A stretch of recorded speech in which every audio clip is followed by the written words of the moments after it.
The fight may be over. At first, it was announced that the feds would be withdrawing, and the breaking news made it seem like the Department of Homeland Security had given up. They couldn't win this fight against the far left, and they were backing down. At least that's how some news outlets were reporting it, and then I actually started reading what had happened, and it's actually the other way around. The feds are refusing to leave, so the Democrats in Oregon have agreed to their terms to deploy more police to defend the downtown area and the federal courthouse, and the feds are going to stay. How is the narrative inverted? I don't know. Listen, man, this is the news right now. We live in a fractured reality where the Democrats are trying to claim they won, and Wheeler and the governor are like, we did it. They're going to start withdrawing tomorrow. And the DHS is like, no, we're not.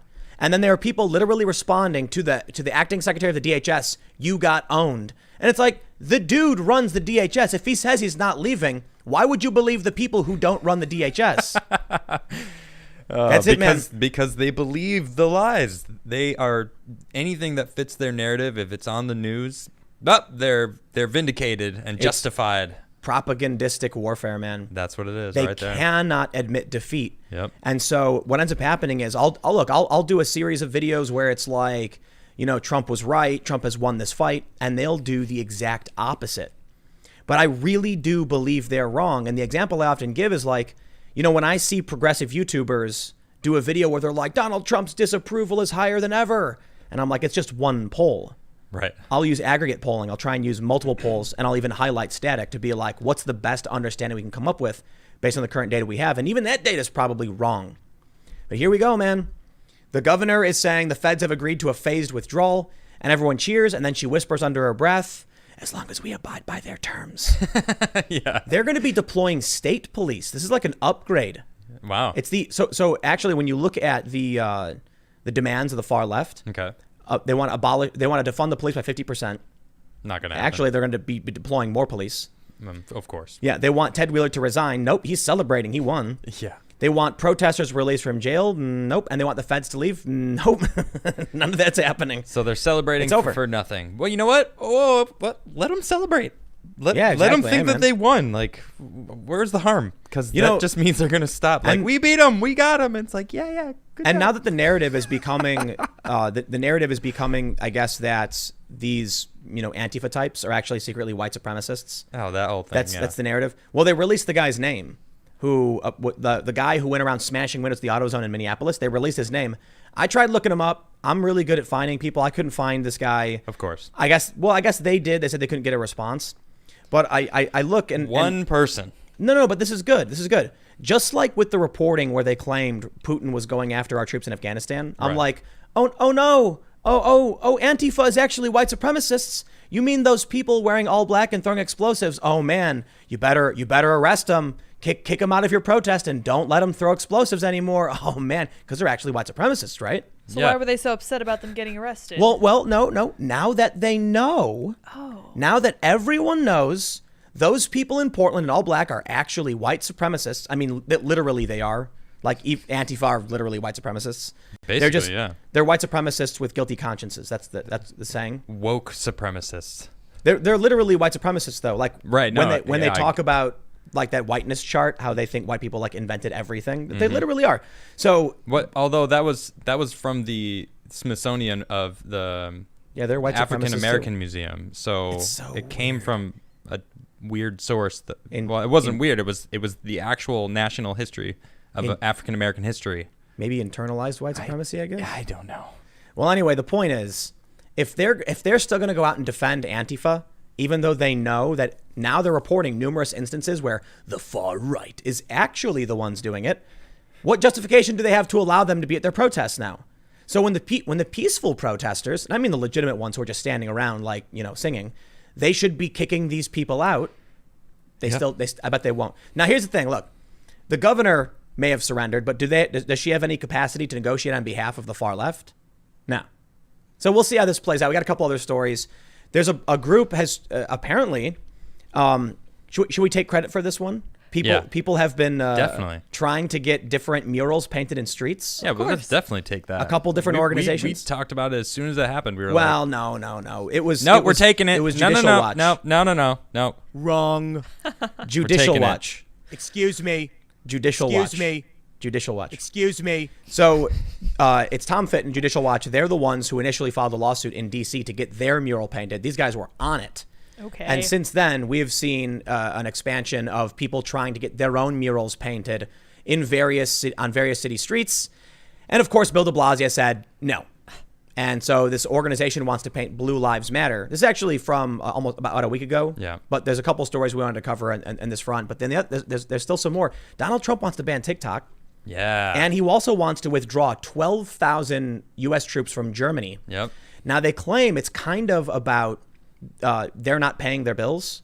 Right. Well, he's been talking about that man, for a long time. Look. Did you see what was in the Republican coronavirus bill?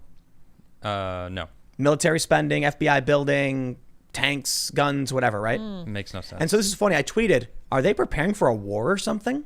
And I think a lot of people didn't understand the point I was trying to make, except for this surprised me. I got a notification. Joey Brzezinski, pro skateboarder, tweeted. I was like, I got a response from him. I'm like, Joey Brzezinski tweeted at me. I was like, oh, he's a pro skater. I know who that is. And I looked, and it was a picture of the American flag and the Chinese flag and a thinking face.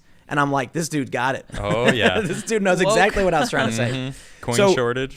Trump wants to ban TikTok, right? Yep. Because of spying. Even Joe Biden saying his staff can't do it. Right. Yep. Then you've got coin shortage, which we were talking about, and this is way more conspiratorial.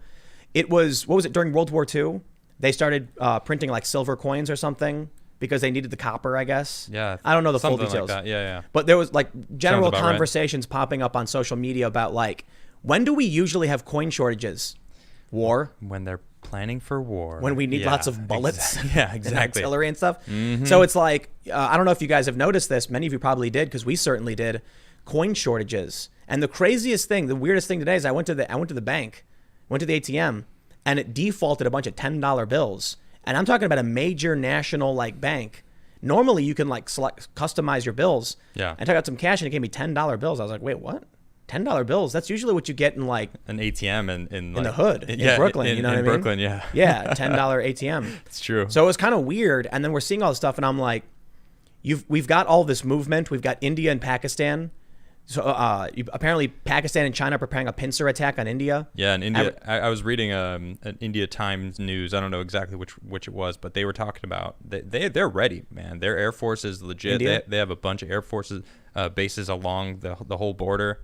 They're basically saying, "Come at us, China. We'll open fire on you." Someone's gonna fire a nuke, man. Man, something's gonna happen over there. So the pressure's building for sure. How about we talk about all these stories? We got to start with the most important one. The surrender of the Democrats in Oregon. I say surrender. I know I'm being a bit silly. It's not like there's they're like, we surrender, please. No, it's like they're finally like, okay, we'll bring the police back. Wrong. But it is, I mean, they were wrong. It's a full, they're surrendering. a full unconditional surrender. Yeah. I'm gonna go with that. It's arguably unconditional, but it's conditional. They want the feds to leave. Yeah, The yeah. excess feds. Anyway, if you have not already, it is your obligation And duty. to. Smash the like button. That's right. You must smash. And One does not simply smash any like button. You must smash this like button. and subscribe. I don't know where I was I going. like that. One does not.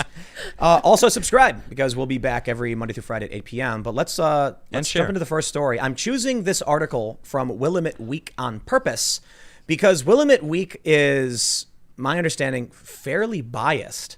And they're forced to admit straight up the Oregon State Police will now provide protection for free speech.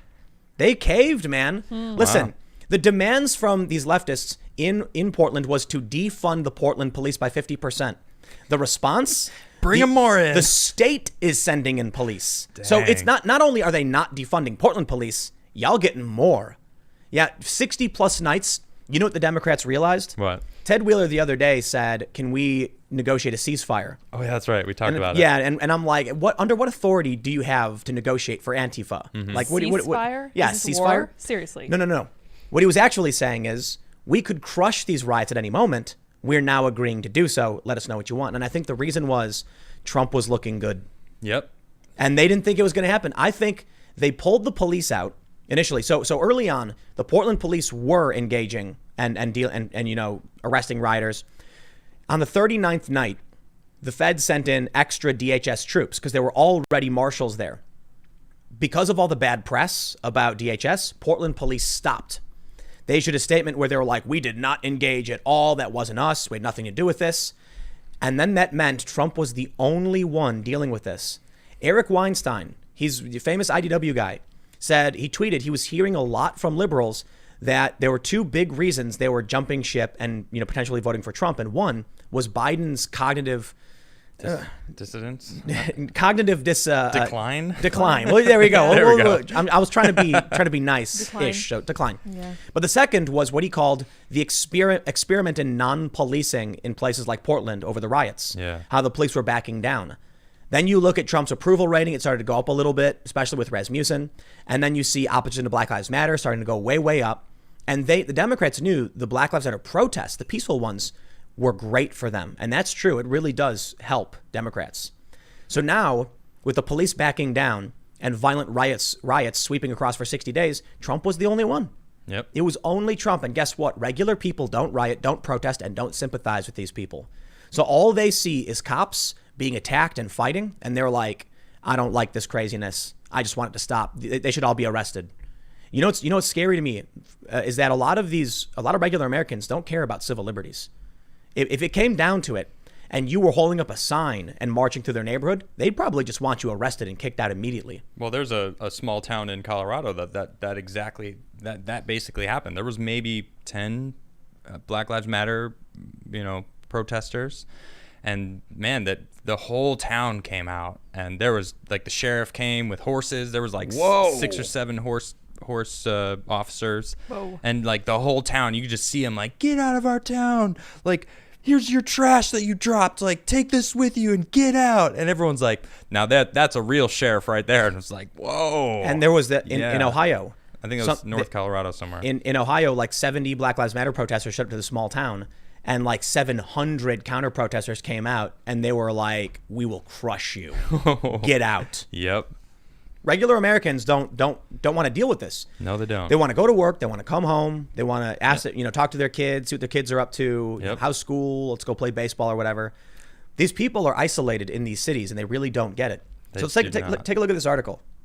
Willamette Week says, Oregon Governor Kate Brown announced Wednesday morning that following discussions with Vice President Mike Pence, federal agents occupying the Marco Hatfield Federal Courthouse in Portland have agreed to a phased withdrawal. The withdrawal will begin Thursday, July 30th. Brown said the federal agents will also clean up the building's exterior, which is covered in graffiti. Wow. So maybe that's the one thing they got. We will agree to all of your demands so long as your guys clean up the graffiti on your own building. And they're like, okay, great, send in the police. They mentioned since early July, officers from federal agencies, including DHS, Customs and Border Protection, Specialized BORTAC Unit, have dispersed and injured protesters. Of course. Is that it? Protesters, huh? Who congregated around the 8-foot black fence that surrounds the courthouse. All right, I got to stop. I can't stand this. Listen, the fence wasn't always up. The fence was put up at some point in the past couple of weeks. So these riots have been going on for quite some time. Their presence in Oregon garnered national criticism when Oregon Public Broadcasting reported that federal agents were snatching protesters into unmarked rental vans. How dumb. Snatching. These federal officers have acted as an occupying force, refused accountability, and brought violence and strife to our community, Brown said in a statement. We have an opportunity that we cannot afford to waste. The departure of federal forces represents the beginning of a process that will be as difficult as it is overdue. Oregon State Police will arrive at the building to provide protection for free speech and the security of the exterior of the courthouse with the Federal Protective Service. Well, I hope they're there for the security of the interior of the courthouse also. No, the feds are going to stay. Oh, inside? Yeah. Okay. There's that joke about like aliens will come to Earth and they go up to the dog and say, take us to your leaders. Yeah. Because they assume we're serving them. Right. Because they're leading us. If the Oregon State Police, if the feds are there and the Oregon government goes to the feds and say, we'll deploy police to protect you, Oregon is providing a service to the feds. I'm sorry, the feds have clearly won this one. So here's actually what happened. In response to this, Acting Secretary Chad Wolf tweeted, the state of Oregon is finally agreeing to cooperate with our federal forces, exactly what we asked for since the nightly violence broke out 2 months ago. We're glad Oregon is now correcting their months-long error. Why did they deploy DHS to the courthouse? Because the police weren't doing their job. Boom. And I feel bad for some of these cops, to be honest. because their hands were being tied by feckless Democrats who were like, but you're making things worse by arresting these violent thugs. I'm sorry, peaceful protesters. Here, actually, we have peaceful protesters. A fan of ours, Vince, sent us an actual picture of peaceful protesters. Cool. Look at that. It's actually a bunch of stickers. And thanks, Vince. This is great. That's awesome. It's an image of a peaceful man with a peaceful bottle full of peaceful kerosene. That's a peace bottle. A peace bottle. He's stretching. You also light it on fire and throw it, and it causes fire, but it's peace flames. That looks like he's doing yoga. But listen. Peaceful flames. Yeah. You've got the intention all wrong. You see, what you're supposed to do is when there's someone clearly cold, you throw it so it lands next to them, and you can warm them, and they can. It's an instant campfire bottle. There you go. It's an instant campfire in a bottle. Very peaceful. Wow. Well, here's what Chad Wolf says. He goes on to say, we will maintain our current augmented federal law enforcement personnel in Portland until we are assured that the Hatfield Federal Courthouse and other federal properties will no longer be attacked and that the seat of justice in Portland will remain secure. DHS will not back down from our legal duty to protect federal law enforcement officers and federal properties in the face of violent criminal behavior. POTUS made clear that this administration is ready and willing to partner with state and local law enforcement to protect every American. And you see that commitment in Portland with his plan. And then this person tweeted, "You got smacked down. That's it." Amazing. Get out Absolutely of here. amazing. Some people just don't pay attention. That's what it is. You know what really, really kind of scares me about all of this is that I think, we've talked about the different factions in the culture war. Okay. It really does feel like mature adults, responsible adults, and whiny children. That's what we're seeing. Yeah. So you get these lunatics who come out throwing bottles. I mean, we talked about those videos of the women screaming like, "You wouldn't do this to a nice young girl from Wisconsin or whatever, young woman." Yeah. It's dude, or the video from New York where the woman's screaming in the cop's face, or effing what? All right, she's going and pulls her in and then starts screaming. So let me explain this. Check this out. The other day, King 5 Seattle said Mayor Durkin says federal agents have demobilized and left Seattle. Seattle mayor has confirmed the Department of Homeland Security Border Patrol Tactical Unit is no longer in Seattle. And it's funny because just the other night, she had given an interview to CNN where she said Trump was doing a dry run for martial law. And like while she's saying it, Trump's like, all right, get all the troops out. You know why they sent the DHS into Seattle? Because they finally broke into the courthouse, right? No, in Seattle. Oh, Seattle. No. What's up with that? There were reports of potential violent riots on Saturday. Oh, okay. So before Saturday, they were like, okay, we're going to send in some extra law enforcement into the courthouses and into our federal buildings. And then if the riots get out of hand, we'll have the extra support. The weekend passed. The riots were, they were kind of bad, and the police handled some of them. They didn't go to the courthouse. So then Trump said, okay. Or probably not even Trump. It was probably Chad Wolf. Was like, all right, guess we didn't need him. Bring him back. And so it's that simple. You see, a sane, rational adult who's following the news goes, that's it. Makes sense. Okay, logic. Yeah, sure. But if you watch the news, if you watch the Bill Barr hearing, what do you get? They're just screaming emotions at him. versus logic. Exactly. Yep. But it's. I mean, what is the root of this? Immaturity. Yeah, maybe. Inability to calmly and rationally deduce what is actually going on. True. So if I told you, oh hey, there's going to be there's fears there's going to be a massive riot Saturday in Seattle, so they decided to send in extra law enforcement just to stay inside the federal courthouse. The response is, that's it. I mean, it makes sense. There's no kind. It's like, okay, it's preempted. Interesting. Just in case. But what the conversation they're having is, Donald Trump is deploying his secret police into all of our cities to snatch people off the streets. His stormtroopers coming. Then, I know you saw this, but I don't know if everyone that's watching saw it. But so the NYPD did this now too. They pulled up in a minivan and they snatched someone up. So it turns out this person was destroying cameras, so they were looking for this one specific person with a warrant. And showed they released up. That person. Oh, they already released them. They released them. Yeah. So they snatched this person up, and all I can say was like, I wonder how long it's going to take for them to blame Trump. It's already got 10 million views. That video? Yep. Of course. In the video, a van pulls up to a march. They grab this it's a trans femme. A lot of news outlets have said she, her, and woman. Okay. But the activists literally said trans femme. So I'm not gonna assume any pronouns. I'm gonna use exactly what the activists refer to this individual as. Okay. And then as they jump out and grab, it's the warrant squad, NYPD's warrant squad, using an unmarked van, and immediately NYPD bike police form a barrier around the van in uniform with bright yellow vests, reflective vests, standing there holding people back. And they're like, who's kidnapping our friend? Like, I wonder, who could it be? I wonder if that the big, huge police written across those reflective vests it's not enough. Were a clue into that. If it wasn't enough in Portland to say these are police arresting you, then I don't know what to tell you. Now, look, man, there's a good argument against the abuse and overuse of plain clothes and unmarked vehicles. I'm not a big fan. I'm not either. But to act like it's new and shocking is a lie. Definitely. No-knock raids, bad. Definitely bad. No-knock raids from plainclothes cops, even worse. Really Way bad. And when a plainclothes cop executes a no-knock warrant and then the homeowner defends himself and they arrest the homeowner, the worst you could possibly get. Yep. Absolutely agree. No way. And there's a bunch of stories like this. Yep. Where like the cops will just 3 a.m. kick your door in. You look down the stairs and there's a bunch of dudes in t-shirts and jeans and you're like, I'm being robbed. I'm being invaded. Right. Yeah, they're attacking my home. And they don't identify themselves and they do this. And that's why we have a lot of these stories like Breonna Taylor or Duncan Lent. Yeah. And depending on which, political faction I guess the Boogaloo Boys talk about all of them because they don't care if the government is killing people, they're killing people. Right.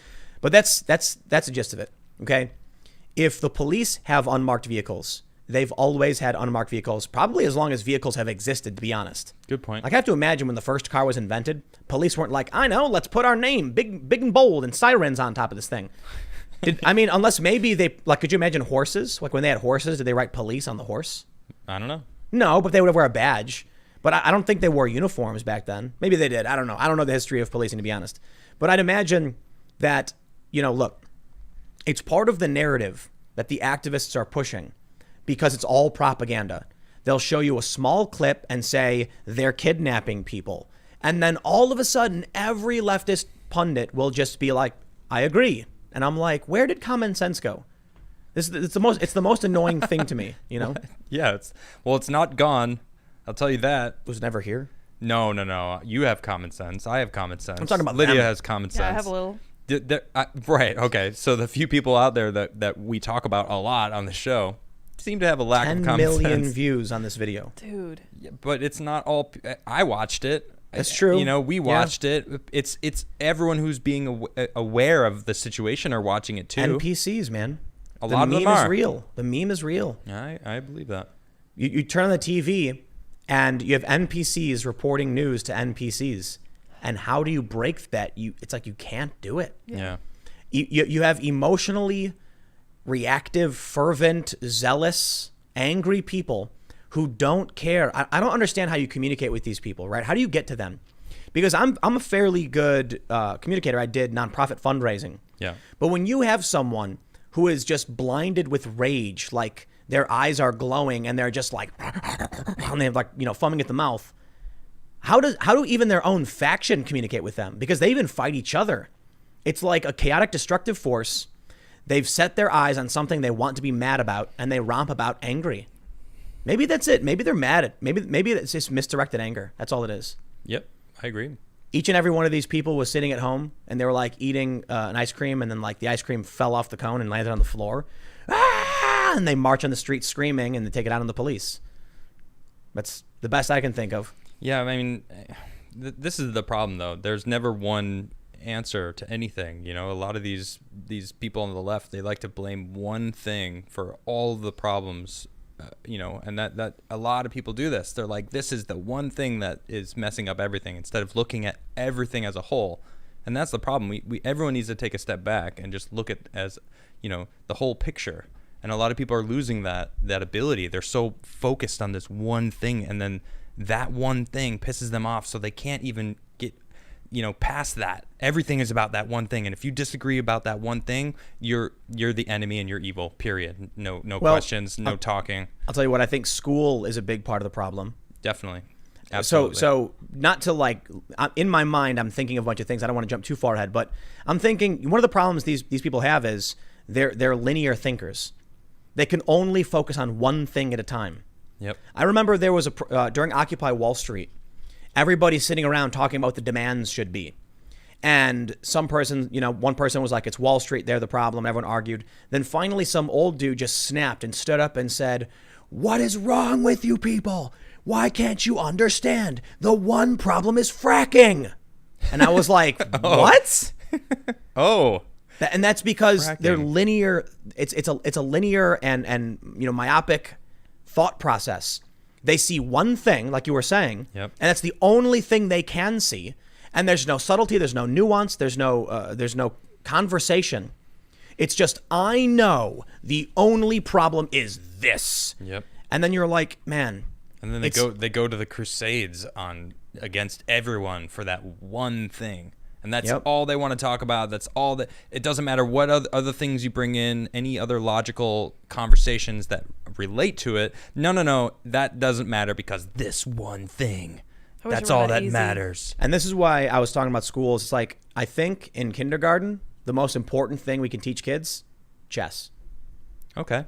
Interesting. Make them. You played chess as a kid? I did. Me too. I was being taught chess before when I was like a mindless, non-English speaking baby. Little cretin. Nice. My mom and her friends were showing me the chess pieces and explaining it while I was going. Nice. And so as long as I can remember. That makes a lot of sense though. Yeah, and then the way your brain works. And then Magic the Gathering. So then when I was like 7, for those that aren't familiar with Magic, it's a strategy card game. We call it like what, chess and poker combined. Yeah. It's a turn-based strategy game, but it's got, instead of, how many pieces are in chess? I don't know. 11 or something? I don't know. Yeah, I have no idea. Like 13? 12. Magic 14. has 20,000 cards. It's become ridiculously complicated. It's the most complicated game. Way more than 20,000. Yeah, way more. So when I was younger, I started playing, Magic and Pokemon and other, card games. But it was all about strategy. So when you're looking at your opponent and you're playing these strategy games, you don't know the cards they're holding. And you have to try and calculate the likelihood of certain cards they might have to use against you. So your one problem in this battle against your opponent, there's no one problem. They're holding 7 cards, and you're like, any one of those 7 cards could be one of 7 I know they have that could end this game for me. Whereas you get these kids who grow up not doing any complex thought or critical thinking, and honestly snowplow parents clearing everything out in front of them. And then what happens? They grow up and they're sitting in their apartment and they're like, I'm unhappy. I don't know why. I'm just angry. And then along comes someone who goes, howdy, friend. I see that you're angry. How would you like an easy fix? I can just give you something to be angry about. Hey, that sounds great. How about this? Cause. And they're like, that's the one thing I'll choose to be angry about. All I can think is John Cleese. Exactly. Is that what you're thinking of? So I don't know if you guys have seen the John Cleese, very famous. I think it was a Monty Python sketch. Yeah, I don't know where it's where from. he's like, if you're generally like, I don't know the whole line, but he's if you like, want to be angry at something, just join a cause. You can be on the far left, and then there's all these people that you get to blame for everything. The corporations, the government, And of course, moderates. Yeah, and then he's like, and if you want to be on the extreme right, then you can talk about immigration, you can talk about, Labor Party, and of course, moderates. It's funny, like they're always mad at moderates. Yeah. Yeah, but that it's amazing how that skit really does circle back to today perfectly. Oh yeah. It hits the nail on the head.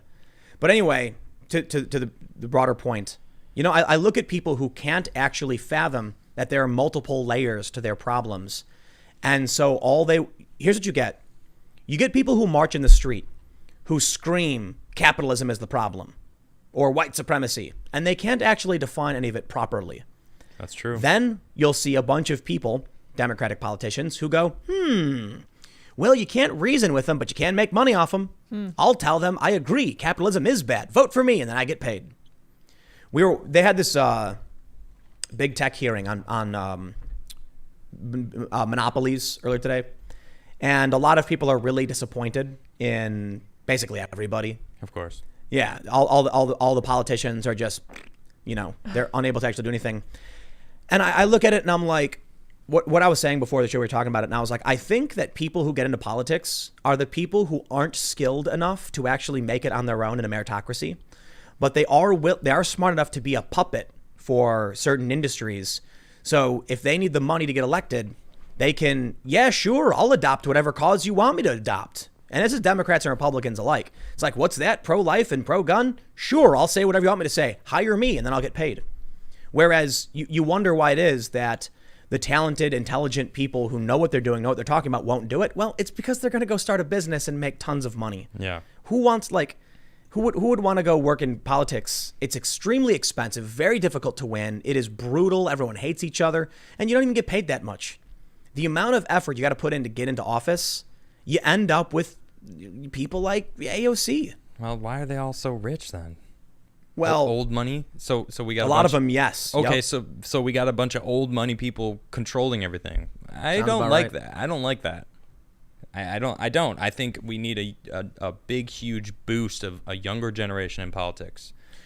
Yes. Period. There have been moments of upheaval in Congress where like all the incumbents get booted out. Really? Yeah. How many times does that happen?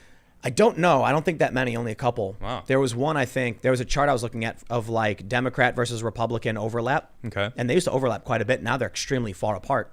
But in the chart, you could see weird gaps. And then they pointed out, it was like the New York Times, I think, saying like at this point, the overwhelming majority of incumbents were voted out. Wow. It was like the American people revolting and saying, everybody, that's the best thing about our government is that there can actually be a revolution in the sense that every single politician in office can be removed within a couple of years, 2 to 4 years, or 6. Let's do it. Let's Yeah, man, get rid of them all. But it's not necessarily that simple, right? And nothing is. I fully agree with you. I think the issue is not so much incumbents. I think it's not enough people care.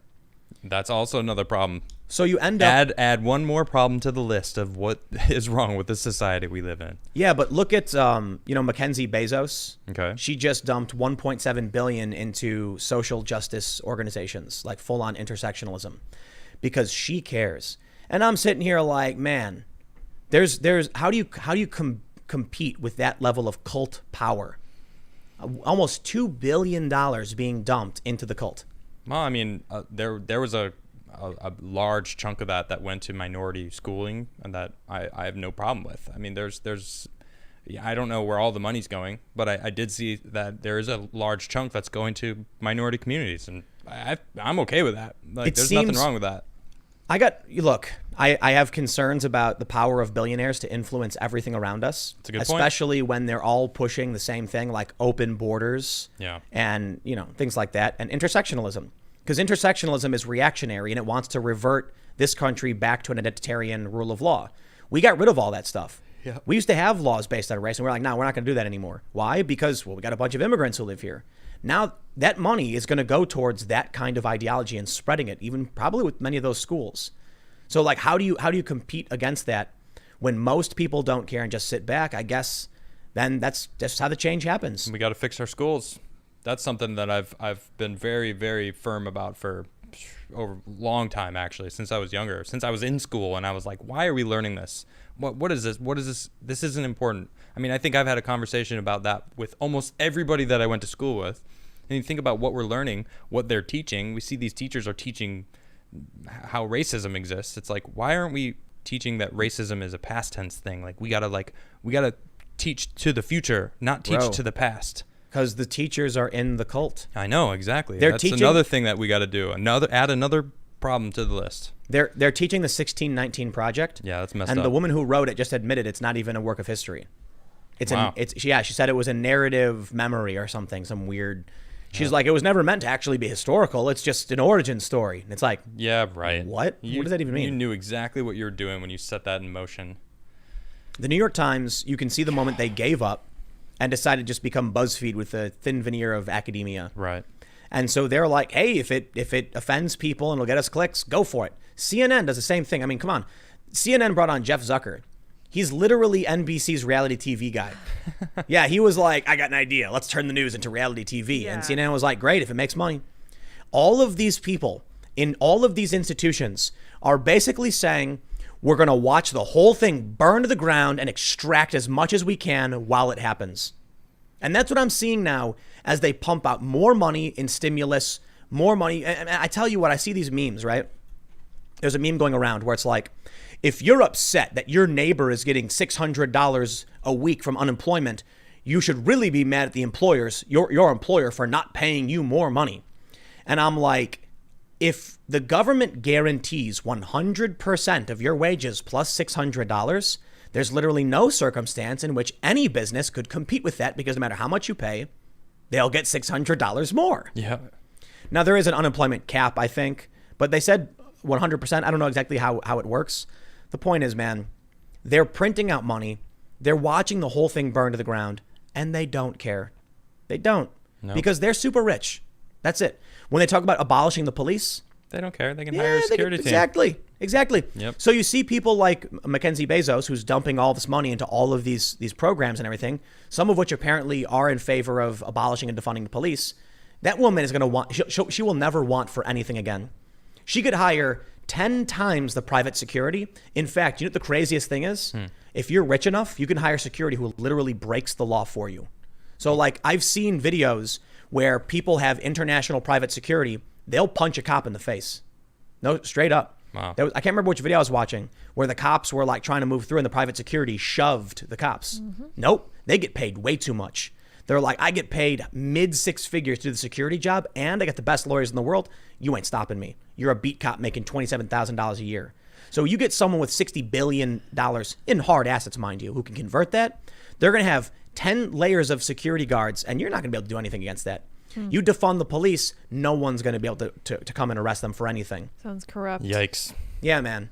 This is what I feel like as of late. There's a lot of elites that know that everything's crumbling. You know, they don't care. They don't. No, like, they're already set up. Definitely. And what have we seen? Metals have been spiking. People are buying up silver and gold like crazy. Yep. They're buying up properties in the middle of nowhere, Montana, Idaho, Iowa, houses under 400K. There's articles popping up all over the place warning the dollar collapse is imminent. Whether or not that actually is, I don't know. Yeah. And talk of war, coin shortages. And I look at what the politicians are doing and I'm like, I'm pretty sure when all of these people with pitchforks and torches start screaming, print more money and just give it to me, the politicians are like, well, it's burning down. Whatever. I'm not going to do what needs to be. I'm not going to do what needs to be done. I'm just going to do whatever I feel like just because it's the end. A small sliver of them are saying that. Yeah, sure. Politicians? No. The people that scream, print more money, give it to me. It's not a small percentage, dude. It's massive. What's the percentage? When you have every single progressive activist and all of their followers, I mean, we're talking about probably all of the Democratic voters saying print more money.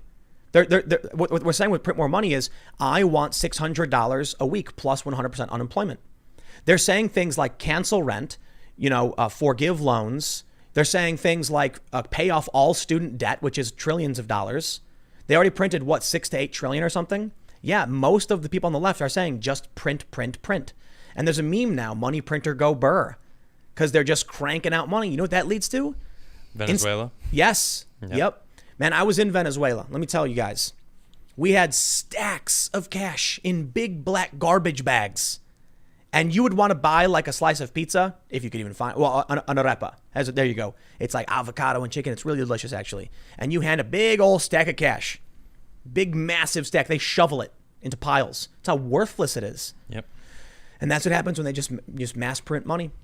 So I'm concerned about what's going to happen. But I'll tell you what. Well, the great meme lord, Elon Musk, he stated just the other day that the left is losing the middle. Yep. And he's right. And I can't, these polls, man, I can't believe it anymore. Nah, I don't either. I never did believe them. I just use my gut. I have strong instincts, and most Americans are seeing this and they're like, this is insanity. This doesn't make any sense. But what happens if they cheat an election? But I'm not even going to do that because I just told you I don't believe that. That isn't the case. That they're going to cheat an election. Oh, they'll try. Right. But I don't think they're going to succeed. Too many people want Trump to win. Too many people think that he's like the answer to counter all of this because he's going after them all. I guess the thing is, are the pollsters and everything? I do believe at this point I really do think they're lying. I think they're calling each other. But the weird, hey, who are you voting for? Well, I'm voting for Biden. Well, who are you voting for? I'm voting for Biden too. All right, the poll's complete. No one else we need to ask. Boom, Biden's in the win. It's like, well, I think no. I think their methodologies are completely broken beyond what they even recognize. Yep. And I think it's because they've the internet world is a new thing. I mean, look, Obama was the first president to use Facebook for campaigning. Interesting. That was one president ago. One. Wow. So people don't realize that social media's influence and cell phone technology's influence Yep. is literally only with Donald Trump. Well, that's why he's pushing the FCC to reform 230. Yep. Yeah. So when did touch cell phones start to become ubiquitous? 2007. No, I don't know. I'm not sure. When we started getting phones that could actually browse the internet. I remember, man, back in like '06, I'm skateboarding and I had a candy bar phone with garbage mobile internet you could barely do anything with. Yeah. Then the iPhone came out and it was extremely low resolution, but it had browsers. Then Obama was president for 2 terms. And throughout that, cell phones rapidly evolved. Donald Trump becomes president at a time when the internet had become substantially more influential. True. This is like, we're still in the Model T era of internet's influence. That's very right. You're absolutely right. We are still babies in the someone, I don't remember who said this, but it is essentially, well, you said the Model T, but it's like the original telephone. You know, when we are first able to actually communicate far distances, like that was amazing for the human race, like what we were able to do.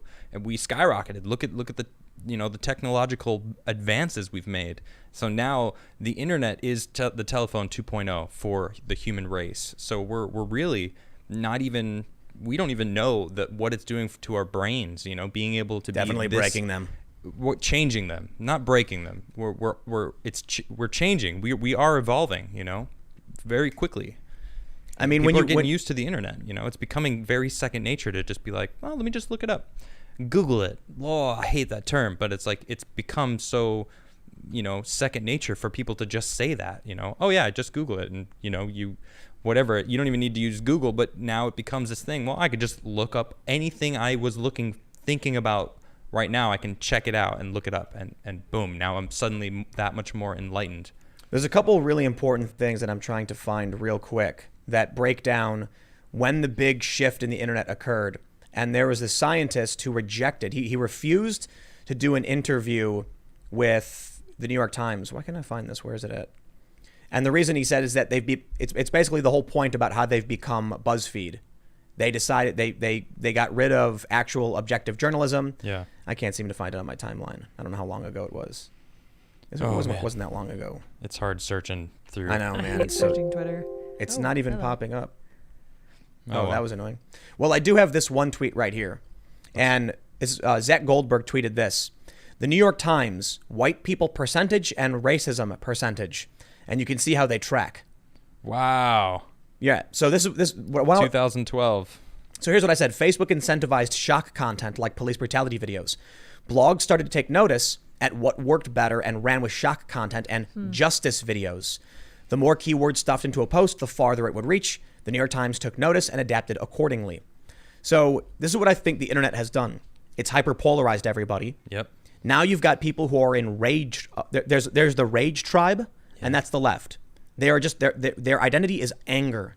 Yep. It's crazy when somebody will tweet at me something like all these nasty things about me, and I try to respond politely or in an engaging way, and the only reaction they can have is spewing acid at me. Yep. So there was a viral post we talked about the other day at the Bill Barr hearings where this one congresswoman was like, Bill Barr, how did you not know about these men with guns, showing up with Confederate flags? I responded to this female journalist.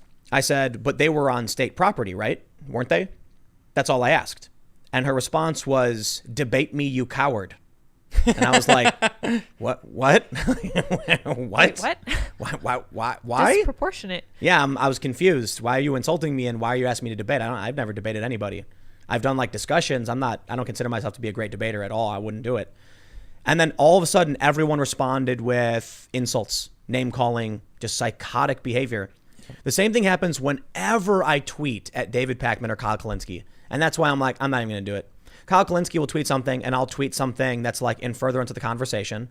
And I'll get 1,000 tweets of just swears, cusses, slurs.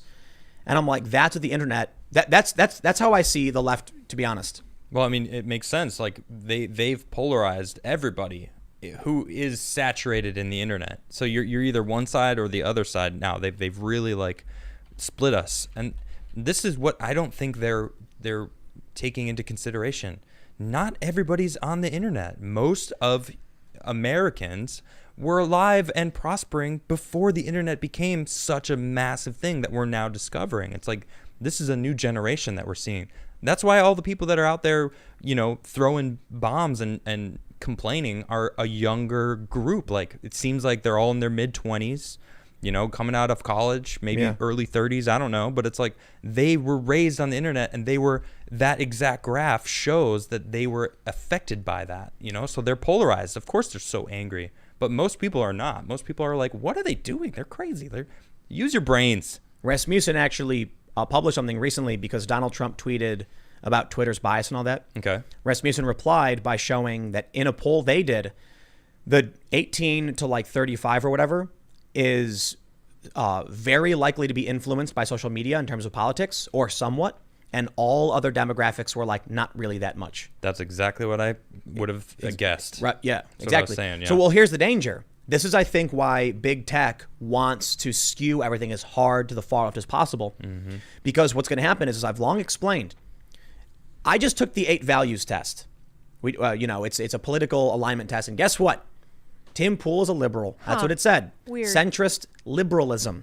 That's what I've long said. Classic liberal. Not classic liberal. No? No. New age liberalism. Not neoliberal. General old liberalism. Not far leftist. Classical. Explain that then. Explain So that. What does that mean? Classical liberalism is more towards the free market than I am. I'm more mixed economy. Okay. So this is what liberals were 10, 15 years ago.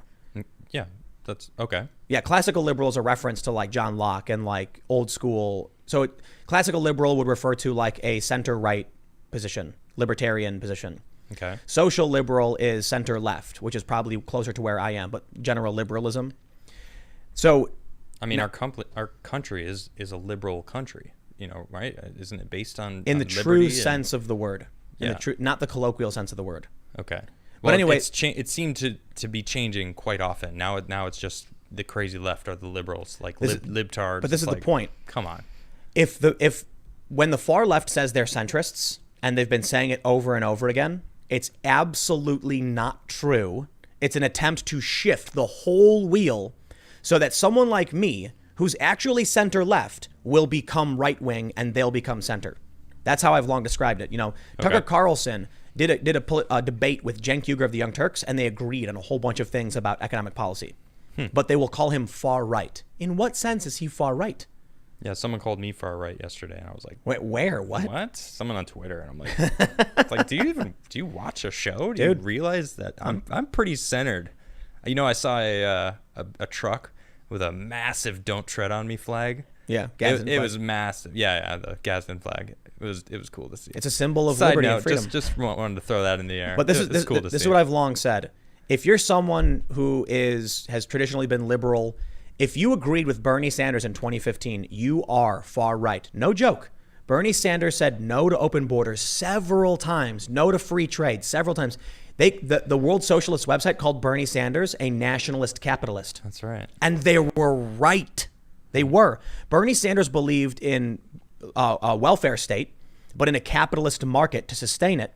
And he believed in protecting our borders, ending free trade deals, and slowing immigration. I liked him in 2016. And they called him a national capitalist. Wow. And then, but once it got into 2016, he started to adopt more of these weird intersectional establishment policy ideas.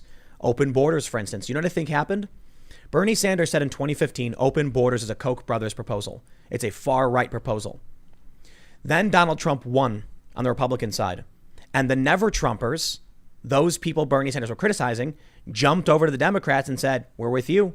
And so all of a sudden, the Democrats started adopting that establishment politic. So you know what I think? The Democrats today are a weird mixture of Republican establishment refugees and Democratic establishment refugees. Right. Also, well, they're being attacked by the far left because there's a lot of Democrats that I considered myself a Democrat for a long time. I had no idea what I was doing politically. Yeah. So. But I know a lot of people that I'm talking to now that they're coming to me, and like actual friends of mine, they're like, well, what's up? Why don't you explain yourself to me? What about this? What about this? What about this? Because I'm a Democrat and I don't understand why this, and this. And I'll straight up talk through all of them. And they're like, wow, I agree with you on all of those things. And I'm like, yeah, I know. It's once you know the truth, once you see what's actually going on, it's fairly straightforward. I was talking to Crowder. Yeah. And I said, look, man, and this was months ago. I can't remember exactly when it was. Stephen Crowder, if I was unfamiliar. He's a conservative comedian. And I was saying things like, I've always considered myself like a left-leaning independent, and I favor Democrats on a lot of issues. Never really paid attention much to what the Republicans are all about. Never really agreed with them. And then he asked me about pro-life and pro-choice. And I said, right, this has become a real problem for me.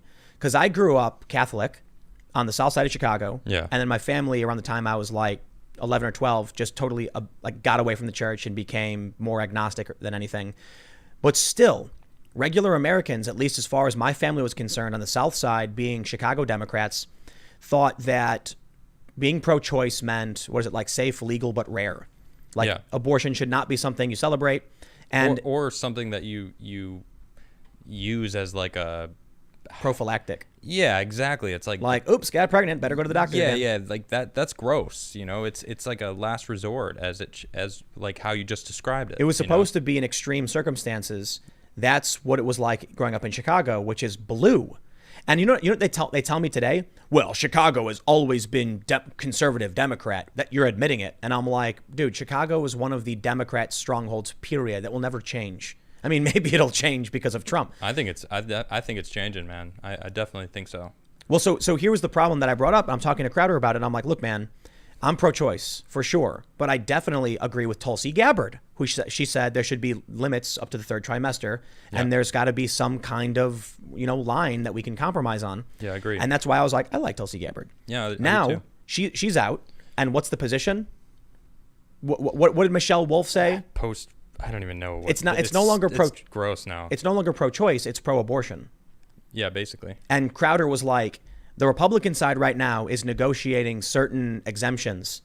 That's way better than just them being like, go for it, right? And I'm like, I guess, yeah. So what's happening is the far left has moved so far left that the closest thing I could consider is someone who's to the right of me, because the far left is gone. Yep, can't even see him anymore. Exactly. It's like you got to climb up really, really high and look. Is that them over there? Look, they're falling off the cliff. That's where we're at. Of course, they say the opposite, but I'll tell you what, man. I read the news all day, every day. If they're claiming right now they won in Portland when they're agreeing to the terms of the DHS and the DHS is saying we're not going to leave, you got schooled, or what did he say to him? Something like that. Whatever. You got. No, we won. What are you talking about? In a delusional, fake reality. They do, clearly. Where they have these Democratic politicians saying we won, everyone, and they're like, yay, and then it's like, but they didn't. They still can't accept that Trump won. They've been screaming nonstop about it since for 2016. years. Surprise, he's the president. When are you going to get that in your head? It's the weirdest thing to me that there was a meme that said, Trump is your president, because people were saying, not my president. So the right responded with, yes, he is. And I'm like, why is it so hard to say Trump's your president? I was like, I didn't vote for him. I wasn't a fan of him. Yeah, you can say you don't my like president. him. He's still the president. Like, it's so weird. He still got there. He still is there. I want to show this thread right here. Goodness. From Aram Sabeti. He is a gentleman inventor, founder, and former CEO, and he has his Twitter thread. This is the one I was looking for. He says, sorry, New York Times, I declined to be interviewed.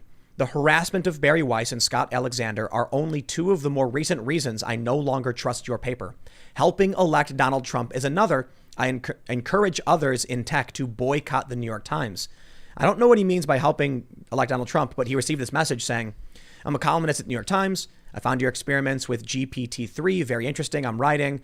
Are you free to chat? Blah, blah, blah. Best. He then says, the data makes it plain that the New York Times has abandoned its commitment to nonpartisan reporting. When the internet threatened their business, they made a devil's bargain to amplify outrage and us versus them psychology. Racism wasn't a new problem in 2014, but their stock being down was. Take a look at these graphs. Zing. I wish we can zoom in on that. Can't, right? So, yeah, it's going to be hard enough to see for everybody, but I can explain it. The first little box says from 1970 to 2018, instances of its word frequency. Sexism bounces around, and then around 2010, it skyrockets straight up. Misogyny, straight up. Sexist, straight up. Patriarchy, mansplaining, toxic masculinity, male privilege, feminism, women empowerment. These words, they're so obvious. Racism, racists, institutional racism, systemic racism, whiteness, white privilege, All of these words, they hockey stick around the exact same time. Wow. 2010. When they made a devil's bargain. Yep. Racism wasn't a new problem, but their stock being down was. Talk about a zinger. Boom. Look at this, man. And I've seen this stuff before. This is when the New York Times realized they weren't going to be able to compete with the likes of BuzzFeed, Vox, the Huffington Post. The Huffington Post was getting big because people loved going in the comments and yelling at each other. So all of these companies made a devil's bargain. We are going to sell out. We're going to make content specifically to make you hate everyone else and encourage you to fight each other in the comments and just inflame tensions because we want to extract as much as we can from the system before it blows up. And just sit behind and just watch you two battle while we make all the money. It reminds me of a kind of digital fracking, you know? Yep, it's the housing bubble popping in 2008. Well, this is the media bubble. It's popping. It's about to pop. Definitely. It's been tumbling quite a bit. Like no matter what they do, they're being strained and it's collapsing. Yep. So what do? Because they've all basically decided, well, let's just be evil, right? We'll be evil. Hey, why not? Let's be open about it too. They're not even holding back anymore. They start running fake stories about people like me.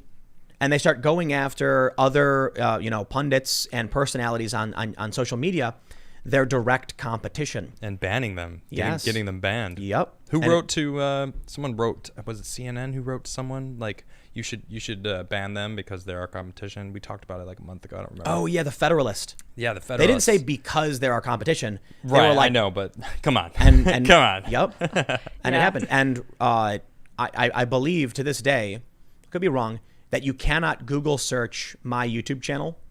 Wow, really? Yeah. So if you go to Google, it may have changed. It may have changed. It's this show. It's our show now. You can probably find. Yes. And it probably helped you out. Yep. So for the longest time, because of this fake news, if you tried to YouTube search Tim Pool's YouTube or Tim Pool YouTube, it won't show you my channel.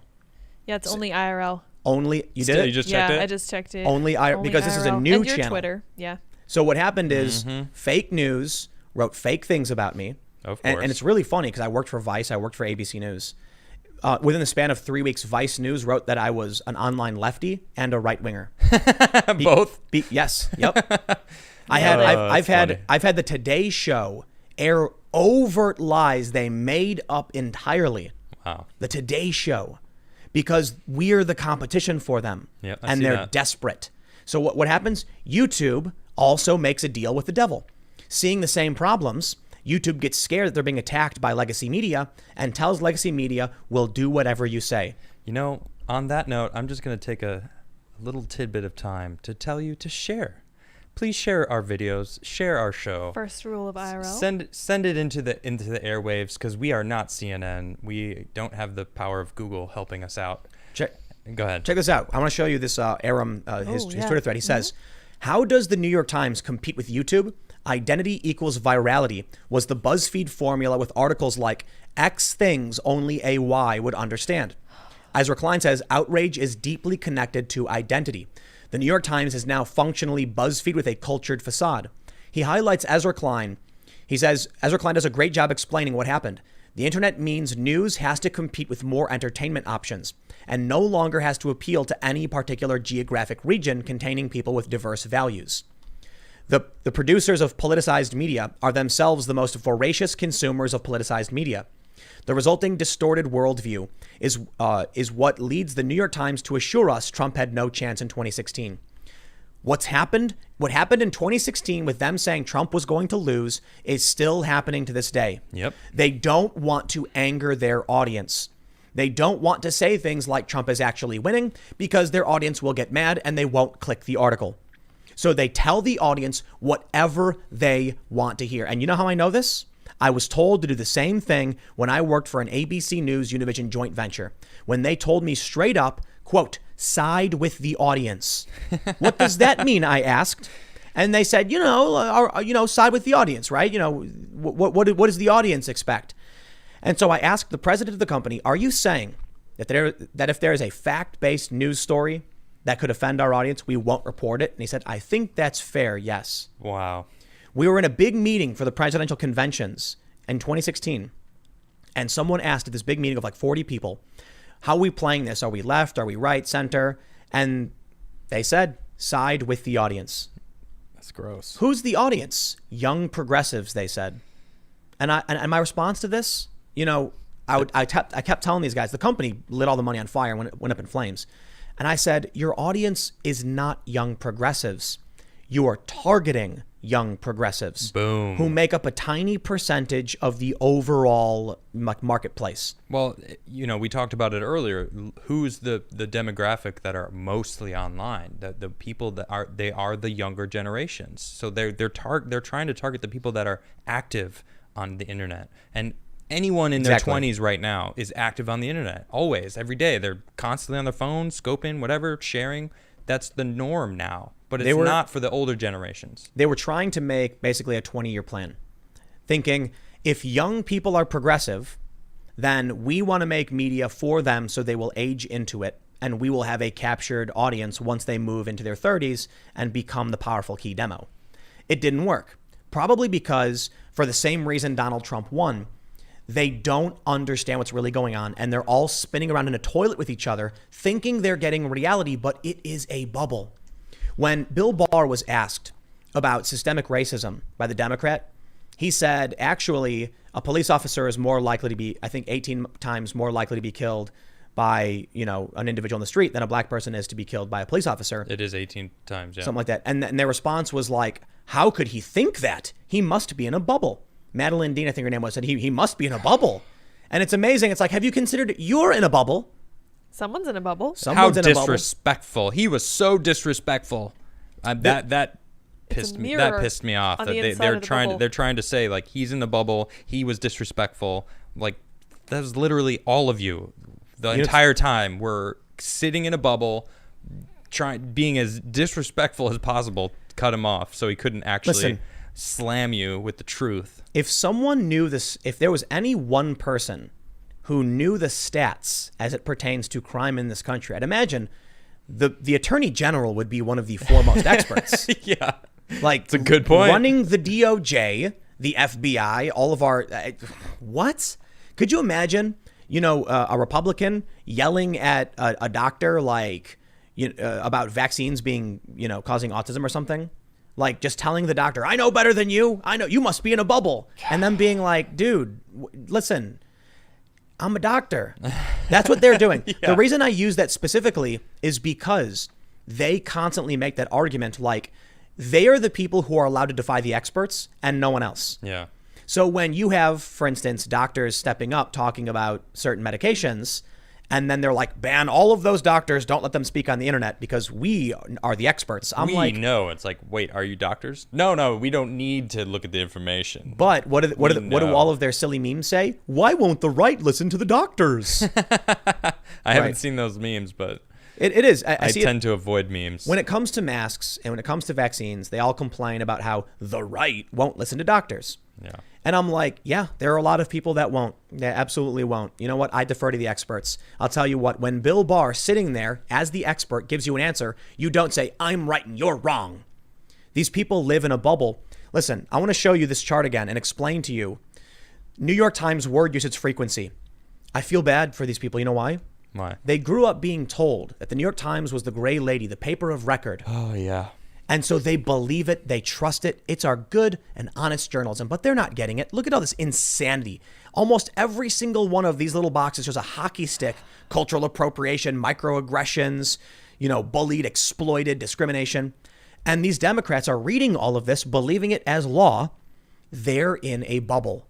They're being lied to by a media organization that is dying and trying to extract as much as possible before the ship collapses. Yep. Then Absolutely. Nailed it, dude. Then they can't understand why the attorney general tells them you were wrong, that the systemic racism problem you're bringing up isn't real. And they say, how could that be? I read it in the New York Times. Reclaiming my time before you're able to speak any more truth at me. And that's why they wouldn't let him speak. I know. Because it's so obvious. These Democrats are smart enough to get elected.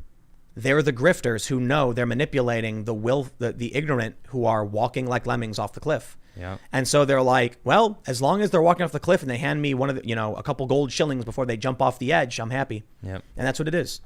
The Republicans were more than happy to let Bill Barr say whatever he wanted. Mr. Barr, can you answer the question? Go for it. Because they knew that Bill Barr was going to just lay it out and they had nothing to fear. Yep. So look, man, when you hear from these people that, like what this man here, Aram, is saying, that there's politicized media, it is a fact. We are absolutely politicized media here at Timcast IRL. Definitely. I try my best to make sure I'm following an eclectic bunch, and I try my best to understand where these narratives are coming from. And I think it's fair to say that when you have the right being the big tent with former progressives, former liberals, moderates, centrists, conservatives, and staunch conservatives all agreeing the left is going off the rails, we're also all agreeing the New York Times is pumping out fake news, and then we can see literal evidence they're doing it. Yeah. I hate to say it, but we're not on the wrong side of this one. Nope. I'll put it very, very bluntly. When you see someone respond to the acting secretary of the DHS, you got smacked down, thinking they won this battle, when in reality, the state has agreed to deploy state police officers to provide security. They're not abolishing the police. They're emboldening the police. Yep. They're expanding the police. They lost, but still think they won. Who got smacked down? Yeah, it wasn't the DHS. It was you guys. So I'd be willing to bet. The peaceful protesters. Oh, yeah. Yeah. Look at that. If you missed that earlier, the peaceful protesters throwing the Molotov cocktail. No, it's an instant campfire. Oh, I'm sorry. Instant campfire. Instant Yeah. campfire. Instant warming method. TM. Yep. Yeah. Yeah. Yeah. So I'll tell you what, man, I don't know what we can expect to happen come November. I'll say it 50 billion times. But based on the fact that all of these media companies are in the same bubble, believing the garbage coming out of the New York Times, they think they're going to win. They think they're going to win. The same thing happened. Look at this. So they don't have, actually, you know what? I think I have the other tweet right here. Around 2010 is when white people and racism started skyrocketing at the New York Times. And you can see, around, 2014 and 15, it was very, very high. Hey, that coincides with the time that Donald Trump was campaigning. They were convinced he was losing because they have to keep telling themselves we're winning. That's a good point. They want to tell everybody how dumb Trump is because Trump is dumb gets clicks. That's true. When in reality, most people liked him. And newsflash, he's not dumb. He knows what he's doing. Yeah. And he built the best economy in 70 years, you said? Is that right? Something like 60 something like years? 70 or 80 years is ridiculous. That's crazy. Until COVID. True, but that's not his fault. Right. And people still trust him more on the economy than Joe Biden. So now you can look at this graph and what do we see? Up to 2020, it's worse than it's ever been. Yep. So why should I assume things got better if the media still doesn't understand why they were wrong in 2016? Their bubble is just getting smaller and smaller and smaller. So the circle Yep. of the people that Well, they talk to is getting no, there's becoming more potent, well, if you will. I have some bad news there. Oh goodness. Subscriptions are growing for the New York Times. Okay. Their revenue's up. For American subscriptions That's a good point. or just internet subscriptions? General subscriptions. Okay, so that doesn't mean anything to me. But it's also fair to point out too, they may just be capturing more of the far left.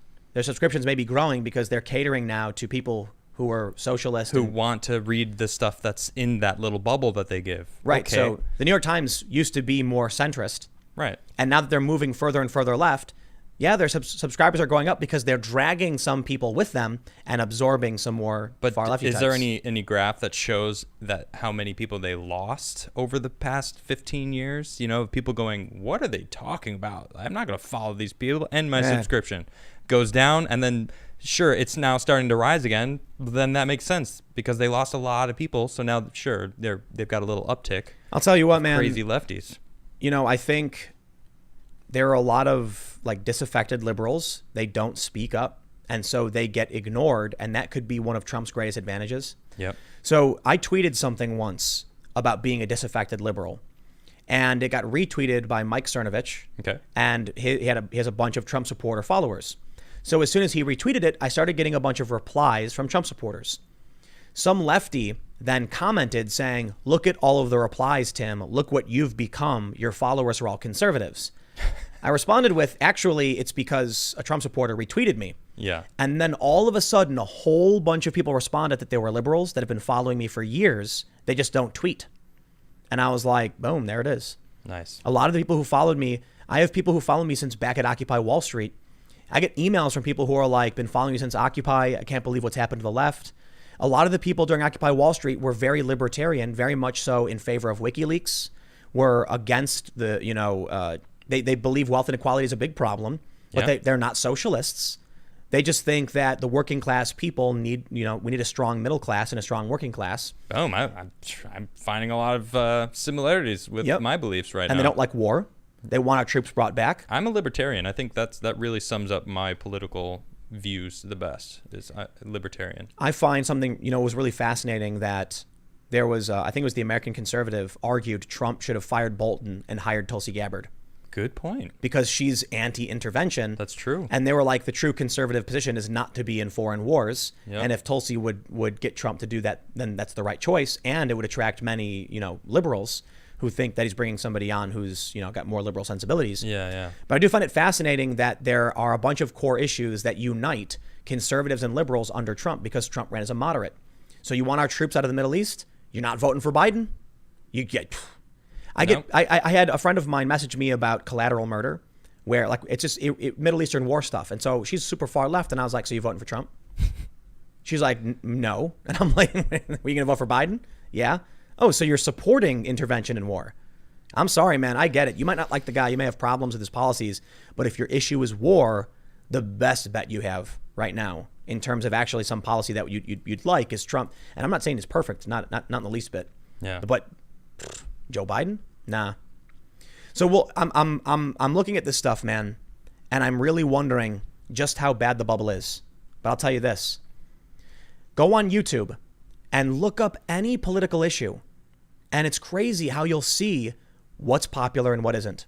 Left-wing content does not do as well as it used to. Nope. Now there is but there is mainstream that does way better, right? So the interesting thing is when it comes to individuals who search and choose, it tends to be moderate to conservative, anti-establishment content. When it comes to the general default liberal, they're going to watch NBC, CNN, MSNBC, whatever, and just get those fake news comments. Yep. Well, you know what? It may be that none of this actually matters in the end. I like this. Yes. Let's evolve the conversation to something a bit more serious. Is it? It is. Okay. Yeah. You want to read the title? Sure. Donald Trump says he is looking at banning TikTok amid fears it can be used by China to spy. And after Joe Biden's campaign staff are told to delete it. Joe Biden told his staff to nuke the app. Same with the military. Yeah. And India banned it. Wow. So the TikTok apocalypse is coming, and all these famous TikTokers are freaking out because they built a career. Many of them built a career on it. You know what they're doing? What are they doing? They're going to a different platform. Yep. I heard that people with millions and millions of followers are just hopping to a different platform. I was like, Good. that sounds great. Good. Perfect. Yeah. Awesome. That's what needs to happen. Yeah. You want to know why I said this was more serious? This is all part of the ongoing China conflict. And like I mentioned earlier, the Republicans' coronavirus spending bill included a bunch of really interesting things. And that's when I tweeted, are they gearing up for some kind of war? Yep. It was funny because I got a bunch of people who responded with disdain for the conservatives, saying things like, just like the Democrats, they're going to shove in a bunch of things they shouldn't into this bill just to get whatever they want. And I'm thinking like, yeah, maybe like the new FBI building, maybe. Mm-hmm. But also they're trying to get money for military expenditures. So yeah, and why? Really. Honestly, what's the reasoning? I don't know entirely, but let's try. I want to pull up this tweet from Bernie Sanders on my Twitter thread. Let me try and. Searching Twitter threads, fun. Oh yeah, don't this you is, know this it? is Good exciting times. stuff, isn't it? Everyone. Yep. It's just the best. Especially they make it so when easy. I'm not going to be able to find it. Here we go. Bernie Sanders says the GOP COVID-19 bill includes $2 billion for F-35s, $1.75 billion for an FBI building, $1 billion for surveillance planes, Whoa. $375 million for armored vehicles, $360 million for missile defense, $283 million for Apache helicopters, and $0 for millions facing eviction. It's dead on arrival. Perhaps. But my response to this was, are they preparing for a war or something? Yeah. I kind of think they are. Yeah. Literally. I mean, we've talked about it a lot, and there's one place that... China. Yeah. Thank you, Mr. President.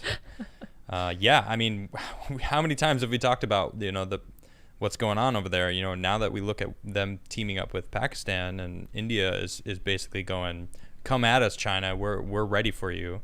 And, Australia now isn't neutral anymore. They went to the UN and said, we are no longer neutral. We are siding with the United States in the South China Sea, and we're going to be joining them in stopping China from encroaching on other people's lands. It's like, this is all happening. So, I'm watching it all progress. It's like, I want to go full conspiracy on this one. I mean that somewhat facetiously. I want to go full speculative on this one. So we've got the banning of TikTok. Okay. We've got Trump withdrawing 12,000 troops from Germany in a move that will cost billions and take years. You want to know why this story is interesting? Why? Trump says the withdrawal is due to the fact that Germany isn't paying their proper GDP percentage. Okay. Yep. That they have to pay 2%. Is what they have to pay 2% of their GDP for our military to be there. They're not. I think they have the number listed. It's like 1.39 or something. He's been talking about that for a while now. He has. Yeah, that's not but what this article from CNN notes is that they're going to move many troops to Italy and I can't remember and Belgium. But Italy and Belgium they pay a lower GDP than Germany does. Okay. So it doesn't seem like Trump is being forthright about why he's really withdrawing 12,000 troops from Germany. Yeah, interesting. Unless there's a strategic troop, location stuff. deployment in the event of an upcoming war. I have a close friend who is in the Air Force stationed in Germany.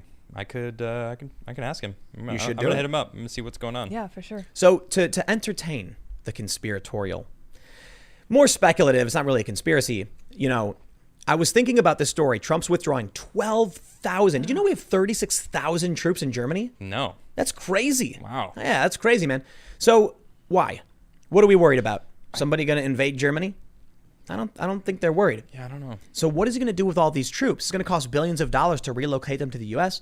Maybe that's it. Maybe Trump really is playing hardball with like, okay, it's a big ask, right? If you're not going to pay, we're pulling out. And then Germany's going to go, wait, okay, we'll pay. That seems likely, right? Yep.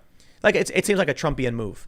Considering what's going on with China, though, considering what's going on with the coin shortages and just the weird TikTok stuff and the Three Gorges Dam. Oh, yeah. Satellite surveillance showing Pakistan and China are forming ranks on India's border. Yep. I mean, it really does seem like war's coming. And so when I see this, I'm like, how could it be that we publicly announce where we move our troops to? Like that's not good for war. I watch these old movies about World War II and stuff, and they'll capture an American soldier and be like, "There are the troops. Where are they stationed?" Now it's like Trump just tells CNN and CNN announces it. That doesn't seem to make sense. Yeah. Unless, of course, they're not saying where they're going legitimately and they're withdrawing them, but some are remaining in Italy and Belgium for other reasons. Like it's actually a strategic deployment, redeployment to other areas because of a potential looming conflict. Yep. So there's a coin shortage going on. And I keep seeing people ask about it. No one really knows. And there's an article that came out today saying banks the mints, I guess the government is urging people to spend their change because we need it in circulation. Or they need a hold of all that metal. So here's why I want to speculate on that. I don't understand how it is that there's a lack of a lack of coins because we're not spending them. Are they arguing that all of a sudden everybody took all of their change and threw it in a bucket and stopped spending it? People are still buying food. True. Like, where do you spend your change? You don't go to the movies and dump a bunch of quarters on the table. Yeah, but at the same time, it's like, how many businesses, what's the percentage of businesses that have closed over the past 4 months? Are you going to a restaurant with a bag full of change and being like, here's my change? I haven't used change in years. But when you go to a 7-Eleven or a Walgreens or, Walmart, yeah, you might grab a candy bar and dump some change out. No, I never, ever pay with change. They'll give me change. I put it in a jar. When the jar's full, I bring it to my bank. Then maybe that's what's been happening. Yeah. That people are no longer spending coins. That's a simple solution, right? Yeah, I guess. But how come the coin shortage only hit now if everyone's already been doing that? COVID didn't make people decide to put their change in a jar. That's a weird cultural thing. I haven't looked into this much. I don't know. Except unless they need metal. Unless it's, and when was the last time that they were taking all the coins? World War II. They needed to make shells. Again, I don't know much that much about it. But you're looking up World War II. Yeah, the war bonds things, right? I don't know if there's anything in here. Yeah, okay. Metal tokens. No idea. But wait. Well, we should get rid of the penny anyway. Yeah. I found an article about it. It costs You more found an money to article? make pennies than they're worth. Yeah, I've heard they've been kicking that around for a while. Yeah, What we have should you found? get rid of them. That's from World War II as well. It says in the depths of World War II, metals used for America's coinage reflected the exigencies of battle and wartime prosperity at home, as the mint tried new metals to replace those needed for weaponry abroad. This is part of a 5-part look at the way war shaped America's coinage. And it's talking about how World War II challenged the mint. They had a decade of low production because of the Great Depression. Wartime prosperity dramatically increased the demand for coins, and they just kind of mixed it in. So it's a little different from where we are now, but it's not nothing. And they were trying to change out silver, copper, and nickel in the coins and kind of balance it out. Yeah. Yeah, so I'm just being very, very speculative because the coin shortage is weird. yeah, that is really weird. And I was looking it up, like, why are we having a coin shortage? I mean, it could just be that people are dumping their coins into buckets. But there's a lot of other weird things. A lot of stores saying they won't accept cash, Oh, which is strange. what's this? Okay, the U.S. Coin Task Force will tackle the shortage as it leaves some shortchanged amid the coronavirus pandemic. What is this? So it's talking about if you've tried to scramble up some change recently, you might have noticed there's a coin shortage. The federal government is setting up a task force to get coins back into circulation. So I guess the U.S. Mint closed briefly, which stopped Yeah. the production of money like altogether. And people were staying at home and handing over less cash at stores and businesses, like Adam was saying. I mean, that makes sense, but it's weird. Does that mean the mint is the only reason we have coins in circulation is because the mint prints makes them? Yeah, it's And saying people just throw change in buckets? that's literally what they're saying. It says they're locked up in people's houses, piggy banks Wow. in jars, or locked up in closed businesses. Huh? Yeah, so That's I what I think thought. Adam was right. Nailed Yeah. it. Say it. What? That I was right. About what? I don't know. I just want to hear you say it. No, press wrong. Press the wrong button. Wrong. There you go. Oh. We pre-recorded that. So look, it could all be much more simple. It's maybe, I don't know if fun or silly is the right word in speculating about war, No. but I think there's a lot of, I don't know what the right word is for it, but it's like, with all of the news coming out about China, India, the South China Sea, Taiwan, Hong Kong, I mean, Trump's executive order was brutal. Yeah. Oh, yeah. Absolutely brutal. Like He's seizing the assets. Dude, he's knocking them out of the park, these executive orders this year. Did you see what happened today with the hearing with big tech? A little bit. I can't remember the guy's name, but I wish I probably should have had it. He asked all the big tech companies to commit to not using Chinese Uyghur slave labor. And what did they say to that? Man, you know what they could have said? Agreed. Yeah. They didn't. Oh, my goodness. They were like, Congressman, I would like to say you are absolutely right. Slavery is abhorrent, and we agree. It Oh, my is something goodness. that no one should do. Uh-huh. Yeah, Basically, like, no, we want it. I had to take a break today. I went to looking at guitars. I bought a guitar today. Sounds nice. It's You got a nice new guitar. Let's break. It looks like It's- it's new, but it looks like it's old, but it's actually new. It's very nice. And Yeah. let me show it off because I love it. It's I she's a like it. beauty. It's like a matte. It's Not super it's shiny. a Martin. It was a little expensive, but I don't. Little. Yeah. Splurge. Well, look, man, Yeah, it was worth it though. Love it. I'll tell you what. In light of everything that's been going on, whether or not there's a war with China, I think we are in for a wild economic collapse. Something. I mean, man, we keep talking about this bubble popping, and it's like there's a lot of bubbles right now. Look, man, all I'm- across the board. It's gotta- Lots gonna shift. It's got to be said.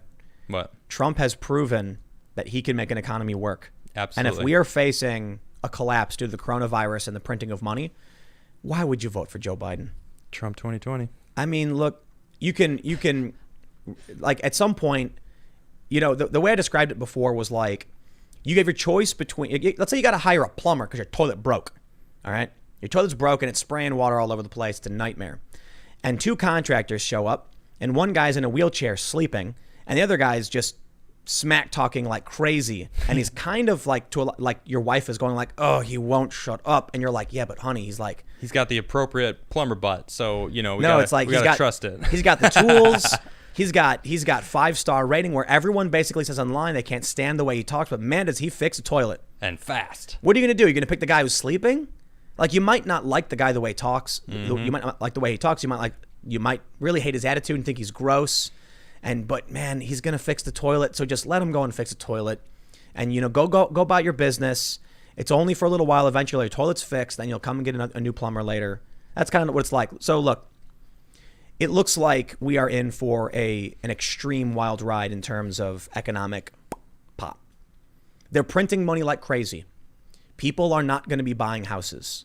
House prices, I imagine, are going to plummet. But Trump just did this new rule change, getting rid of this urbanization plan for suburbs. Right.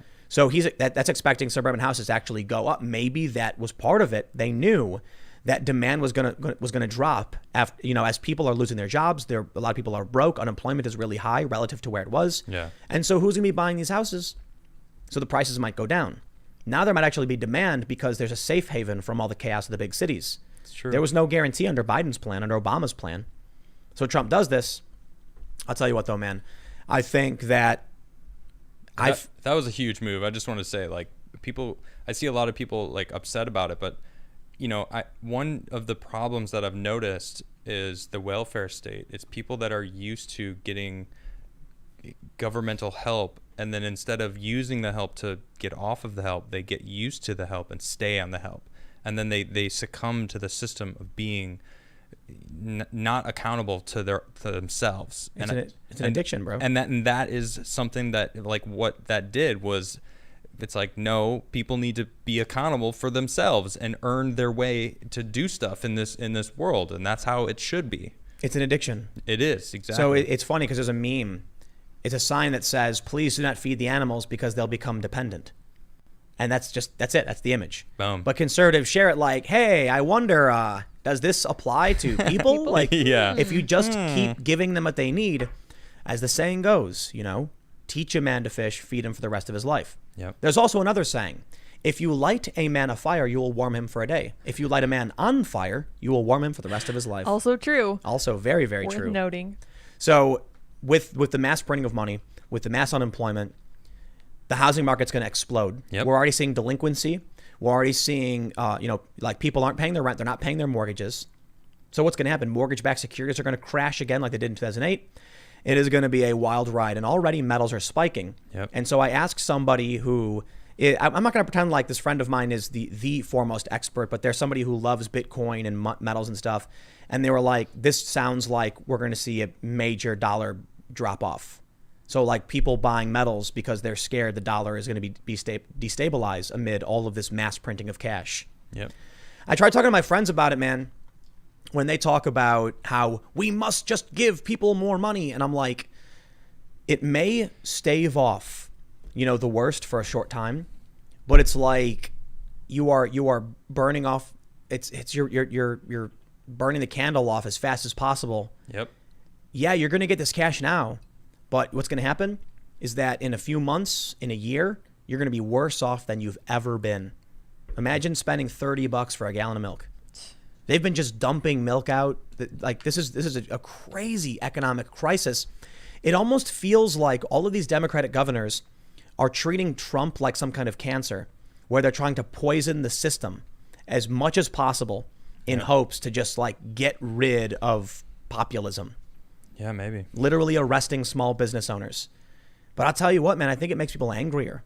Definitely does. Absolutely. Arresting small business owners is a huge, huge problem. Absolutely it is. That's crazy. Let all the prisoners out. It is crazy. They let all the prisoners out. Now crime is skyrocketing. Yep. Then they arrest small business owners. The salon owner in Texas, the two guys just the other day in Jersey. Yeah. No, they let them out and then boast about how the population of their prisons is the lowest since the Second World War, and it's Crazy. like, what? Wonder You why. let them all out. This is Cuomo, by the way, Governor Cuomo in New York. These Come on. It's look, it's not just the Democrats even. Like, I was looking at something from, I think, Thomas Massey. Where's he at? Is he in Kentucky or Tennessee? I think he's in. Oh, I'm Tennessee? not sure. I'm sorry. It might have been Right, de Blasio, okay. actually. I'm not sure. They're the same. I think it was basically. Kentucky. They were pointing out that Kentucky never had a COVID spike, yet they're locking the state down. Kentucky, yeah. Yeah, it's like Yeah. so it's like, here's New York, boom, and here's Kentucky, Boop. straight line. Locking down Kentucky. Yeah, there's never been a spike, and they were like, why lock down businesses? The curve literally can't be flatter than it already is. So why are they doing it? I don't know. Sweden's got no deaths going on, and they're almost at 0 cases now. Wow. Yeah. So it's like they did herd immunity. Yeah, man. They didn't close down. People were ridiculing them for a long time, but their economy is still going. Everything's still open. These journalists represent the establishment. Yes. So absolutely. when Trump Nailed tweets it. out a video, they'll nuke it because right now the establishment is desperately trying to maintain its grip over this country. It's so obvious. It's disgustingly obvious, and people are waking up. These people here, they're here because they know we see it too, and I'm sure all of you see it too. It's just disgusting.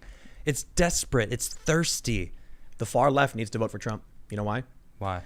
I mentioned this several times because back in 2015 and 16, I knew progressives who are like, I mean, look, there's a lot of people who were going to vote for Bernie who voted for Trump. Okay. Some of them told me straight up it's because there were a couple different reasons. There were the legitimate voters who were like, Bernie is a populist. He's a real politician. I trust him. Donald Trump's okay. He's not a politician. But if it's not Bernie, it'll be Trump. Yeah. I heard that a lot. I also heard from more ardent activist lefty types who want socialism. They were like, if you elect, Hillary Clinton, then you will have a bunch of placated liberals who will support the status quo. If Trump gets elected, it'll make them angry and give us an edge.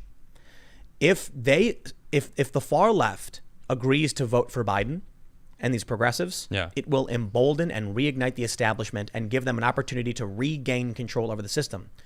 If they vote for Trump is a populist anti-establishment, and that will basically be the end of the establishment. I wouldn't be surprised if the day Donald Trump gets reelected, he just launches indictments. Oh, yeah. Dishing them out, making it rain. Everyone's expecting it. I want you to imagine this. I'm expecting it. He's Bill talking Barr, about it. On election night, when they declare victory, Bill Barr jumps up and he's got a big stack of papers. He starts making indictments, just rain over everybody. Like, what an awesome There's a image disco. with the bagpipes playing in the background. Dude, I can hear Bill it. Barr. That's great. I love it. That'd be awesome. I'm not saying that I think that's actually going to happen, but what I mean is Trump isn't going after Bernie Sanders. Right. Trump is not going after progressive, young progressive Congress people other than insulting them. He's literally fighting legally with establishment Democrats. So let the bull have his run. Yep. Let him romp about the ivory tower, and then you look. The establishment wants to lock up the doors. Yeah. They want to take that tower back. They want to maintain control like they were doing with the Republicans and the Democrats, and they're going to give us more war, more strife. Yep. They're going to neglect all our problems. I don't think Trump is perfect, but I know he's not them. And Mr. Jordan called it out too. He was like, they found evidence that the Trump campaign before he was elected was being spied on. Yeah, that's a fact at this point. It's a fact. We have the evidence that they were trying to. They straight up said, no, he's not going to win. We're going to make sure of it. That was Strzok, FBI agent. Oh, it's Strzok from the our record? Insurance Peter Strzok. Peter Strzok. Right. Our insurance policy. Boom. Proven that actually happened. So they clearly they knew he could not win, or else they're screwed. Their chances of finalizing their plans. So he is a wrench or a bull in their huge china shop, breaking everything, and the American public love it, and I see it. I'm clapping for him now. And the far left, the progressives, if they vote for Joe Biden and they kick the bull out, the establishment locks all the doors and keeps everybody out for this forever. Never That's a good happens point. And they again. will never allow it to happen again. But if Good Trump point. wins again, if Trump is going to crush the Democratic He's establishment, gonna finish what he started. I'm baby. like, why would the progressives Yeah. oppose that? You might not get what you want from Trump, but at least he'll get rid of like a mutual like enemy, the establishment politicians. Yep. Finally get rid of these. Look, man, how many Republicans, the rhinos, retired? They didn't want to be inside this party because Trump was in control. Yeah, and They all started retiring. Put in a magnifying glass on them all. I mean, in my deep dive, I talk about how when he entered New York in the late 70s, the old money New Yorkers, they did not like him at all. They were like, you're new money, and you shouldn't be, you don't belong in this environment. And he's like, I don't care what you say. Like, I have the money to make this building. I'm going to do it. And then he made Trump Tower, and it became a huge boost to the New York economy. And he proved them wrong. And it's like, I can see it back when he first was making it, that the old money people didn't like him. Oh, we just discussed it earlier. All these senators, they have all this money. They didn't make all the money from being senators. They're old money establishment. Well, they made money somehow on a six-figure job. Either they had it beforehand or made it somehow, which Insider in trading, itself is messed up, right? So you know what I think? Man, let him have it. Let him have his due. I'm voting for him. One of the biggest problems for the United States was that upward mobility came into existence. Before the United States, for the most part, it's like you were born into your class. And their royalty existed. Yeah. Right. Actual oppression. All of a sudden, people were here with no kings. Yep. Oh, no. The monarchy. They made a big mistake. All of a sudden, people are like, I don't see a king. I can do what I want. Who's going to stop me? I can walk around in the forest. No one's going to stop me. The country was so big. Yep. This new ideology started to emerge of liberalism. The consent of the governed was required. Now you have people who believe in freedom. Now we're in a country where literally a homeless man could see Trump walk by and give him the finger. And you can't do anything about it. That's you can true. complain about it. Yep. And that's why America's great. Yes, But it is. I'd be willing to bet these establishment, I don't care if they're Republicans, and there are still many establishment Republicans do-nothings protecting their cronies on the other side, who would absolutely love it if people could not have upward mobility. If they, you know why intersectionalism is so dangerous? Why? You have, in 2010, left, right, up, down, whatever, people saying we have a problem with crony capitalists, revolving door politics where big corporations get in government and vice versa, and insider trading. We all agree it's a problem. Yep. All of a sudden, a new narrative emerged. And there's a comic that shows this. It's a guy sitting in an office, and there's people outside with signs saying Occupy Wall Street, and he's smiling on the phone. He says, introduce identity politics. Right. All of a sudden, you had poor white people, poor Latinos, poor Asians, and poor black people pointing the finger at each other. And what year was that? 2011, November 2011. All of a sudden, you had people like Serena Williams, who is one of the wealthiest people on the planet, very, extremely wealthy black woman, talking about how she's oppressed. Right. You have this ideology that would tell you a white homeless man has more privilege and power than a wealthy black businessman. And then bring this back up again. And what happened around that time? Exactly. The The establishment recoiled and dumped identity politics into our laps.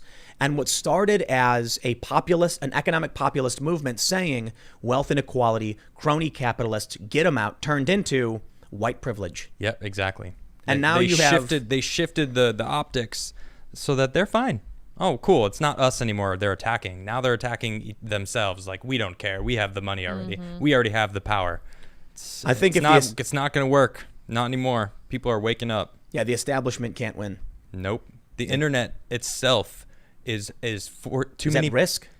I know. Okay, sure. That's a different discussion. But what I'm saying is the internet is helping people maintain to people. It's the phone 2.0. That's what I'm talking about. We're going over their heads. We're going over media. We're the new news show now. People are coming to us because we want to give you the real truth of what's going on. Obviously everyone has bias, sure, but we're still going to try to show what's actually happening instead of this BS, which is them just shoving down, intersectionality. Like this is actually the truth of what's happening. And it's like, no, that's what you want everyone to think. And that's not the case anymore. And if people don't like us, they can go watch the depositions that are live on YouTube, live on everything. Everyone was watching yesterday. Everyone was watching today. Them talking to the big tech, seeing exactly what's happening. The internet. Look, man, it's an amazing place. People who come to videos like this, to channels like this, choose to search for it specifically. Yep. People who turn on CNN are not paying attention and don't know anything about the news. They're just like in an airport or a hotel room. They're hearing memes. The left is sharing their news through memes and Twitter posts. It's half-baked, nonsensical. Yep. The people who are here are on YouTube looking up the news, literally searching for subjects and then coming across our channel. We're lucky enough that we're in such a position where, so I mentioned this earlier, Google, you cannot search for my main channels. I have two.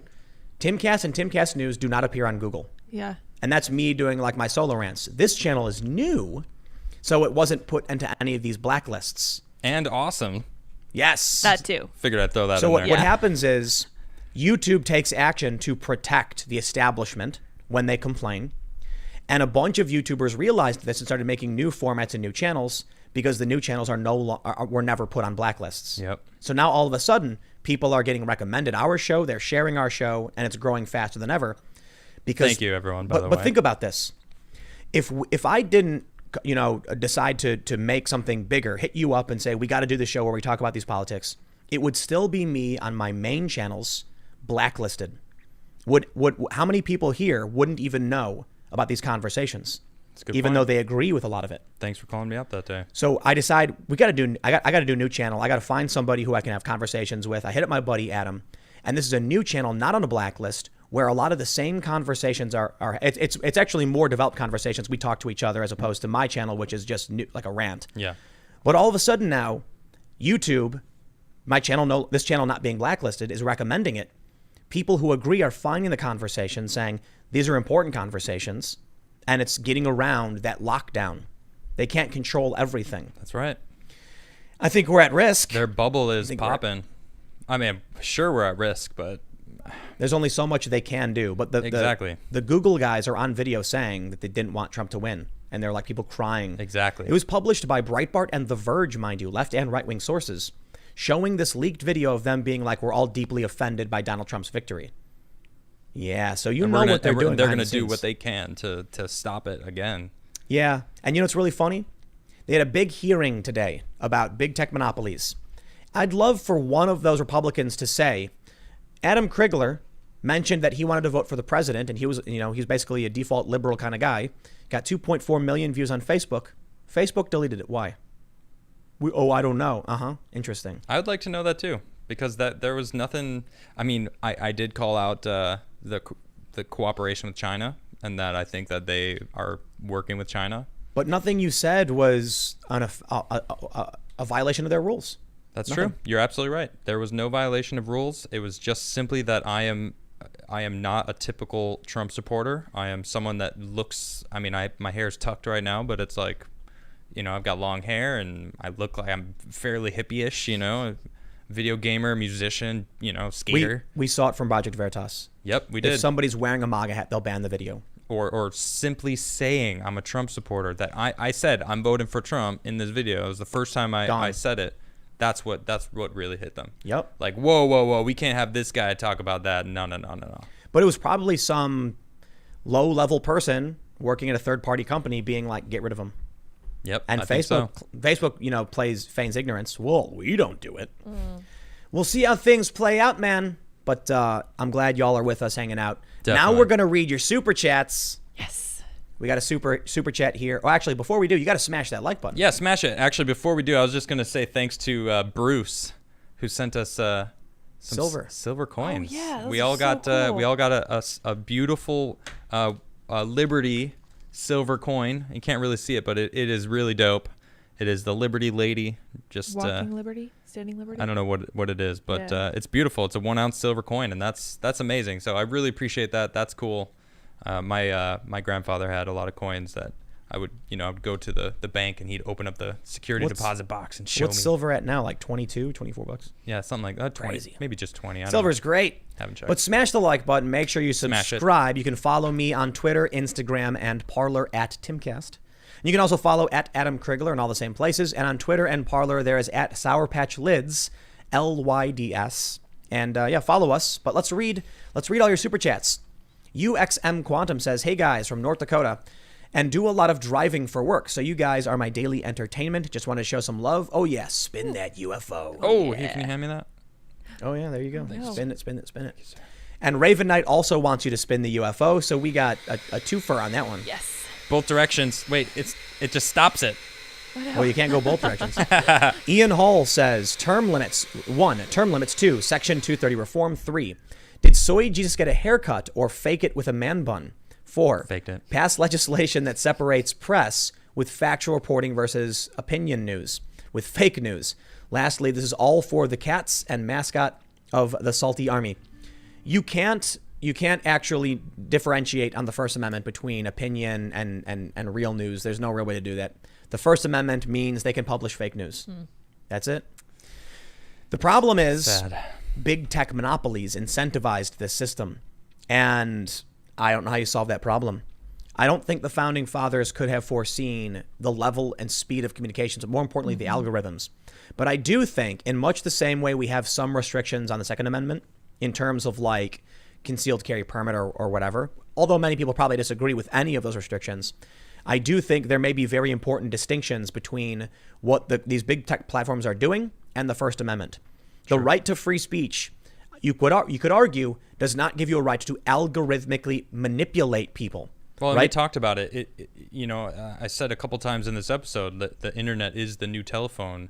We have to realize that Facebook and Twitter are not just this social media. We just keep saying social media. It's not. It's the town square. It's the new watering holes. It's the new how we communicate. It's the new age. But the bigger issue, I think, is that you are legally allowed to sell products in this country, okay? But you can't defraud someone, tricking them into parting ways with their money. In that same vein, you can create a platform for speech, but algorithmically manipulating people is an entirely different thing from free speech. Good point. So what they do on Facebook and Twitter and YouTube, manipulating algorithms so that certain people only see certain things, is very different. And maybe there's some kind of argument that they shouldn't be meddling in who stands on the free speech platform and how they display it.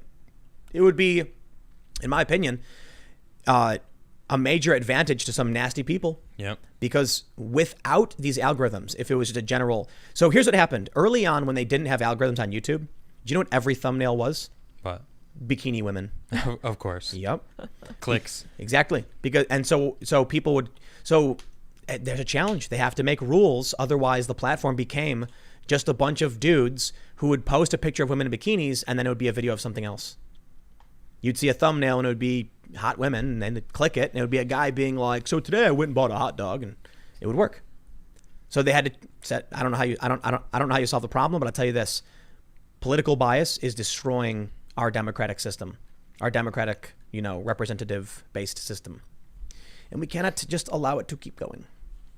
The backpacking angler says this money is to go to a Yer Days button from JJBA. Also, Adam, for a challenge, build a piece of studio furniture using pallet wood. Ooh, Okay. There you go. sweet. Maybe in the new spot. I'll do it for Adamcast. We're going to keep Timcast a little more professional. That'd be cool. Deplorable Pirate Captain Gunbeard says Multnomah County, Portland has been under a burn ban since the 24th due to a drought and high fire risk. You'd think fireworks would be a big violation of that ban. Yeah. You'd think. You would. Student of history says, told my late 40s coworker who grew up in NYC that people were surprised about UC cops, and all he did was laugh. His Puerto Rican A-off. His words, not mine. Also, Roman Republic and us are too close. I agree. That's scary. Vicidius says, I told someone about the censored beer bug press conference. She told me she heard it. One doctor believes in witchcraft, and Dr. Fauci has always been right.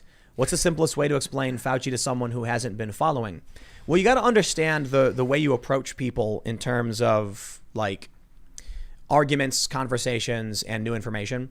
If someone comes up to me and they say, well, Fauci has always been right. If you respond with, that's not true, Fauci's wrong all the time, you're enemies. You respond with, yeah, I mean, I actually think he's really great. And yeah, I mean, he's been around for like 30 plus years in the CDC. It is unfortunate that he came out early on wrong about masks, to be honest. But I think he does a good job. Then you're not challenging them. You're not becoming their enemy. You're just saying, I get it. Like, I like Fauci too. There was a couple things I think kind of hurt his credibility. Yeah. So the way I always approach my friends is when they're like, people should listen to Fauci, I'll be like, totally agree. The only problem, I guess, is that, when he came out in May, and said blah, blah, blah, some people immediately just blew him off, which is wrong because science changes. Then they're like, you're right, science does change. And Fauci may have been wrong. You're letting them enter. You can't just come at them and start yelling at them. And I don't mean like screaming. I mean like coming at them being like, hey, you're wrong about this, because some people just put up barriers. They don't want to hear it. Yep. It's difficult. It's not always so easy to communicate effectively, but I always try to, when I talk to people, try to be accommodating. And maintain your calm, because as soon as they're already emotional. Most of these people, they're residing in a place of emotions that, their beliefs is directly connected to their emotional base. So as soon as you like he said, you have to show them that you're on their side, because if you don't do that, instantly they go into the defensive, and then that's where they stay the entire time. Yep, and we're enemies. You can't get them off that or behind that shield of I'm defending because you already attacked my ideals, the core of my being. And that's the problem. A lot of people are just tribalists and don't care about what's right. It's really hard. But the most important thing is for you to maintain your calm. And you have to understand, see, this is something that I help, because I wasn't a Trump fan. I didn't like him because I didn't know anything about him. I just was part of the news. So, once I became aware of it, I'm like, I've got months and months of research under my belt now. I can't just impart that knowledge to somebody. Yeah. It's like, it's so crazy, man. Yeah, exactly. So you have to understand that not everyone is there, and it takes a long time to get there. Whenever I record a segment on my main channels about Obamagate, it is a nightmare. Oh, I'm sure. Because it's like, people need context for news stories. Dude, his rant, Mr. Jordan's rant at the beginning of the bar testimony sums it up so well in like a 4-minute span. He goes through about Obamagate. Oh, yeah. It's not an easy thing to do. That story is insanely complex. It's true, but he rocks it out of the park. I just posted on my Twitter feed earlier because it's just like, I've never heard it, all the accounts, all like through the very beginning, and then why they did each thing as they did, and progressing all the way to Trump becoming elected to right now. It was like, wow. That's the only time I've ever seen it all laid out so clear. It's one of the most difficult, whenever news breaks on so I recently did a segment on the Durham investigation. Durham announced, so John Durham is investigating. Yep. There may be criminal indictments. And he announced his report on basically Spygate, Obamagate, whatever will be coming out at the end of summer. And there's some rumors that the DOJ is shuffling about because there may be some indictments coming. And there's the Attorney General of Texas is also setting another investigation separately for unmasking, right? For the same thing. Yeah. Looking into it again. So when I try and say, we got some big updates, the unmasking investigation is underway. Now, unmasking is the reason why this is relevant. Every word. How this pertains, and it's like 20 minutes to just explain the basics. Yeah.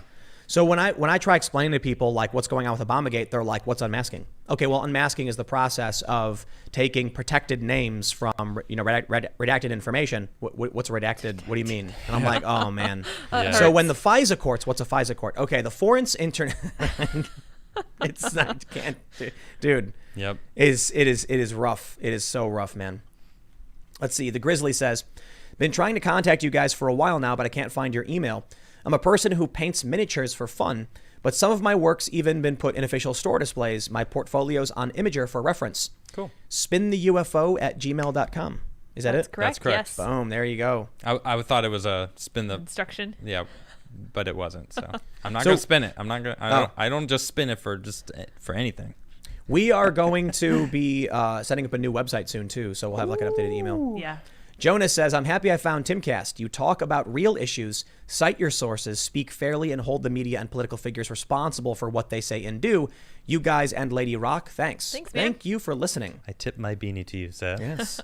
Pip Chat Noir says, love your work. Here's some funds for pizza and cigars. Ooh, I pizza, yes. very much like that. Hey You says, Tim, I agree with most of what you say, but after a while you could be viewed just a young new age Rush Limbaugh. I'd like to see more video examples, production, and written facts. You have to show facts more than opinion to help people understand. Well, there's actually Speaking Scanner. of which, oh yeah, but that's not you anymore. Right. Per So se. so I've absolutely got another company, Scanner, and they do independent field reporting. Now here's the thing. Scanner initially started out, check it out, we've got a really great video about Dr. Deborah So, and we interviewed her, and we do a lot of this. One of our first videos was a mini documentary on Brett Weinstein and the Evergreen fiasco. If you want to understand what's going on with cancel culture that's sweeping the country, look up, SCNR on YouTube and Brett Weinstein, and it's a long documentary that I put together with Emily, who's now running Scanner, along with other people. And there are plans very, very soon. These things take a long time. That's the challenge. We've got a big infrastructure upgrade coming, and there's going to be a new channel. There's going to be a couple. There's going to be a vlog channel. Yep. And there's also going to be a mini fact-based documentary channel. So if you want to get an understanding of what that's like, look up Dr. Deborah So Scanner, SCNR, or go to the Scanner YouTube channel. You can look for it. That's the style of video that will start being produced. They're fact-based, research videos with interviews from experts. This is all part of the plan. We're going to be hiring people to, go out and do these interviews, and we're going to have 10 to 15 minute short documentaries explaining like core positions, very, very, very fact-based. And I will be hosting all of those as well. Hopefully at some point I can produce 24 hours of content in a single day because I'm completely insane. You're an alien. Already doing 5. Confirmed, he's an alien. Yep. Yeah.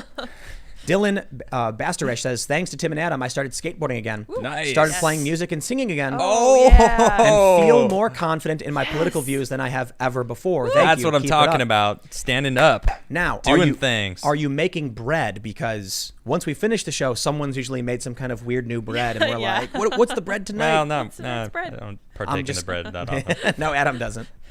I'm just saying, that you could mix it up. Yeah. Nicholas Keene says, Tim, are you going to do any on-the-ground reporting regarding these protests and riot aftermaths? Or know anyone else who is? MSM is not capable of covering these, save Michael Tracy piece and local outlets I've seen on YouTube. One of the challenges is... Antifa hates him. Oh, well, I mean, look, the threats against me are well beyond just going down and seeing Antifa. I think, sure, yeah. I think Andy No has it way worse than I do. I'd probably be able to squeak by, with the appropriate disguise of some sort. But I wouldn't because I got too much work. What we're trying to do, the space we're in now was supposed to be temporary.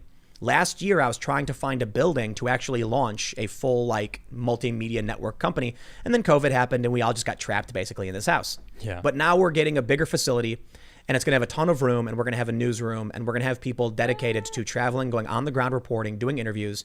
Like I just mentioned, Scanner is doing documentary stuff. They're going to do production and shows.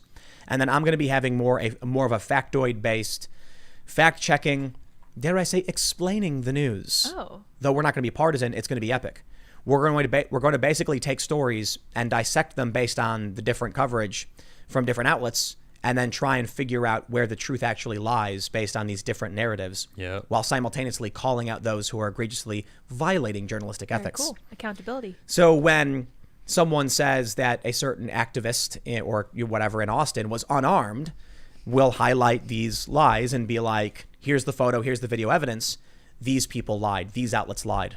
And it's going to be great. It's going to simultaneously be, here's the news and here's the bad news. As in the good news, bad inept news. The people who are bad at what they do. Let's read some more of these here. Super chats. Pateris Rex says, common sense is not a gift. It is a curse because you have to deal with all the people who don't have it. Who don't have it? I'm assuming it. Yeah, it got cut off. Who don't have it. Cody Evans says, make America chess again. Ooh. Okay. And skateboard. Yeah. Joe Bo says, read Weapons of Mass Instruction by John Gatto, New York Teacher of the Year and whistleblower. Super Interesting. cool. You've read that? I am familiar with it. I have not read the whole thing. Master of Skitari says, I will still say Warhammer 40K is the best sci-fi fantasy setting. Praise the Omnissiah and light the incense and let the motive force flow from you as we burn the heretics with holy flame and plasma. All right. Sounds good. A lot.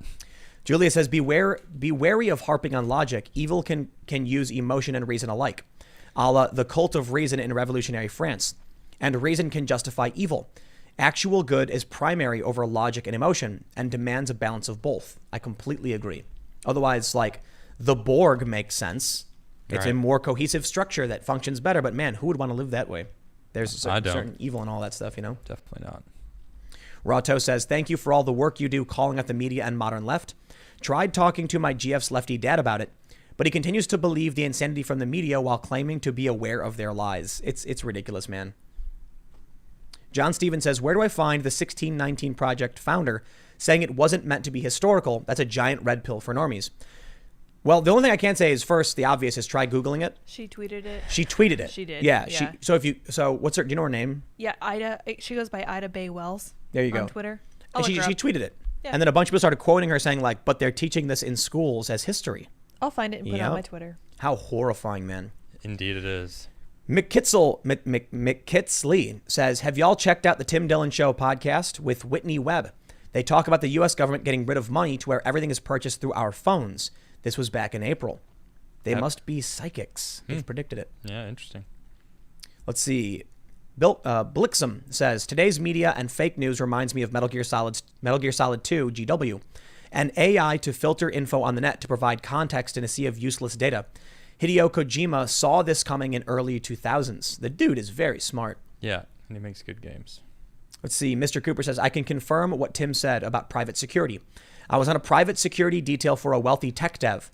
A member of the security detail rammed cop to draw cop away and prevent protectee getting DUI. He was well taken care of. I'm telling you, I've seen this. Oh, jeez. Yeah, because they're like, the dude's got millions of dollars to take care of me in any capacity, and you'll get a bonus. Yeah. Yup. Look at that story, dude.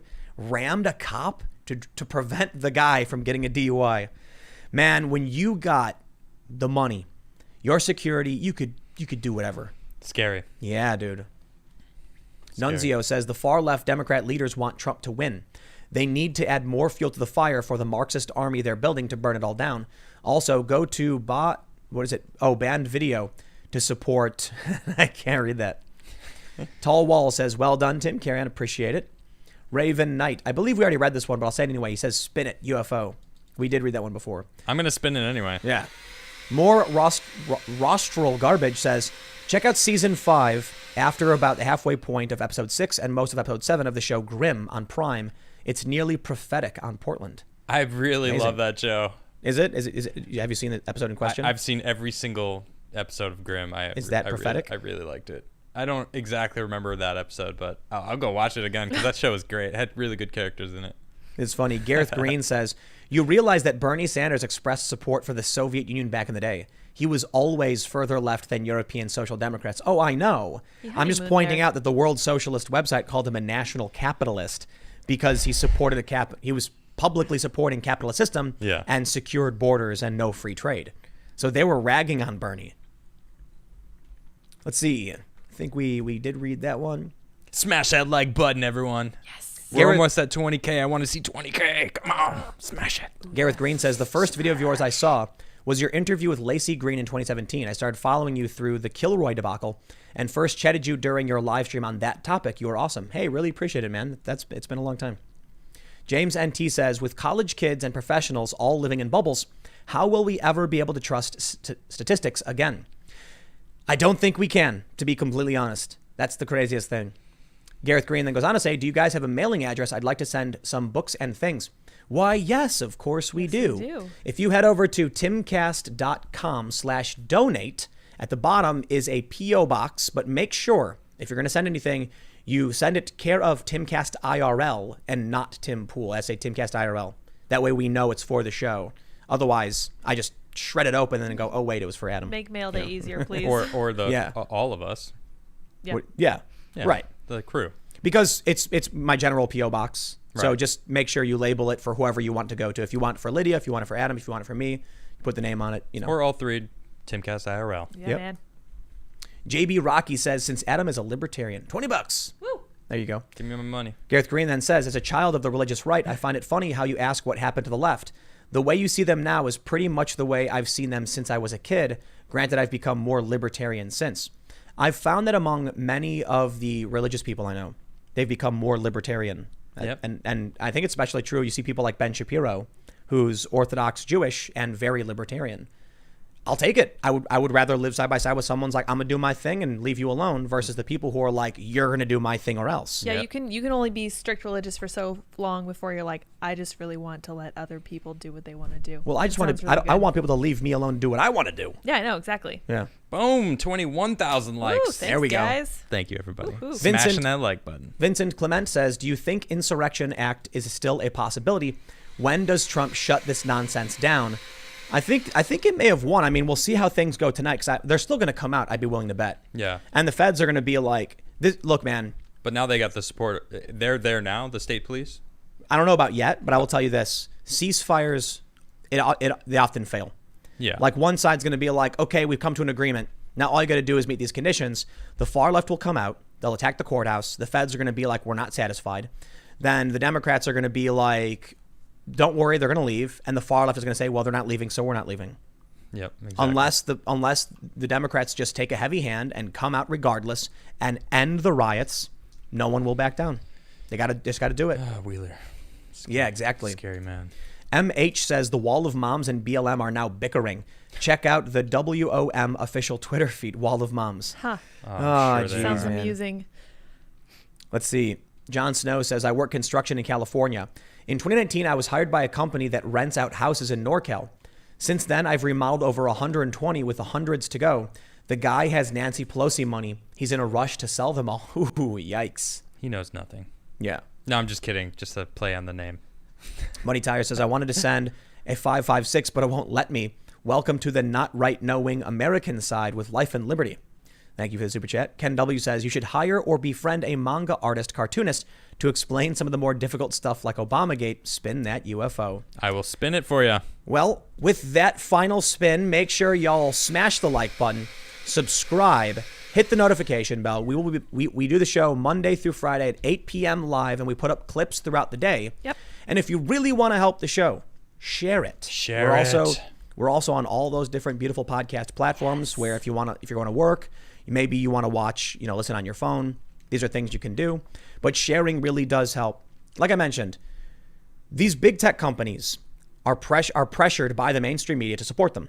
YouTube then props up CNN, Fox, MSNBC, and we compete with that. We've been doing really well on this show, but we should do better. If you think we are a better voice than CNN, then you must share the video. I like that. Yeah. Yeah. You I like must. You must. have to. Well, to channel my my Fight Club. If this is your first time watching Timcast IRL, you have to share the show. Yes, I like it. But to be completely honest, there's a lot of people who say there's not much I can do. How do I fight back? Listen, to be completely honest, there is a bit of self-interest in us being like, please let everybody know that we do this show because we literally do it for you guys and everyone else. Yep. But if you really do believe that CNN is garbage and we should get more, a bigger audience than they do, and it's more important, sharing is the way we go about doing that. Definitely. Yep. Yeah. And thank you, everybody. And again, you can follow me on Twitter, Instagram, and Parler at Timcast. You can follow at Adam Krigler in all the same places. And of course, at Sour Patch Lids, LYDS. Thanks for hanging out, everybody. We'll be back tomorrow at 8 p.m. We'll see you all then. Have a good Bye, night. guys.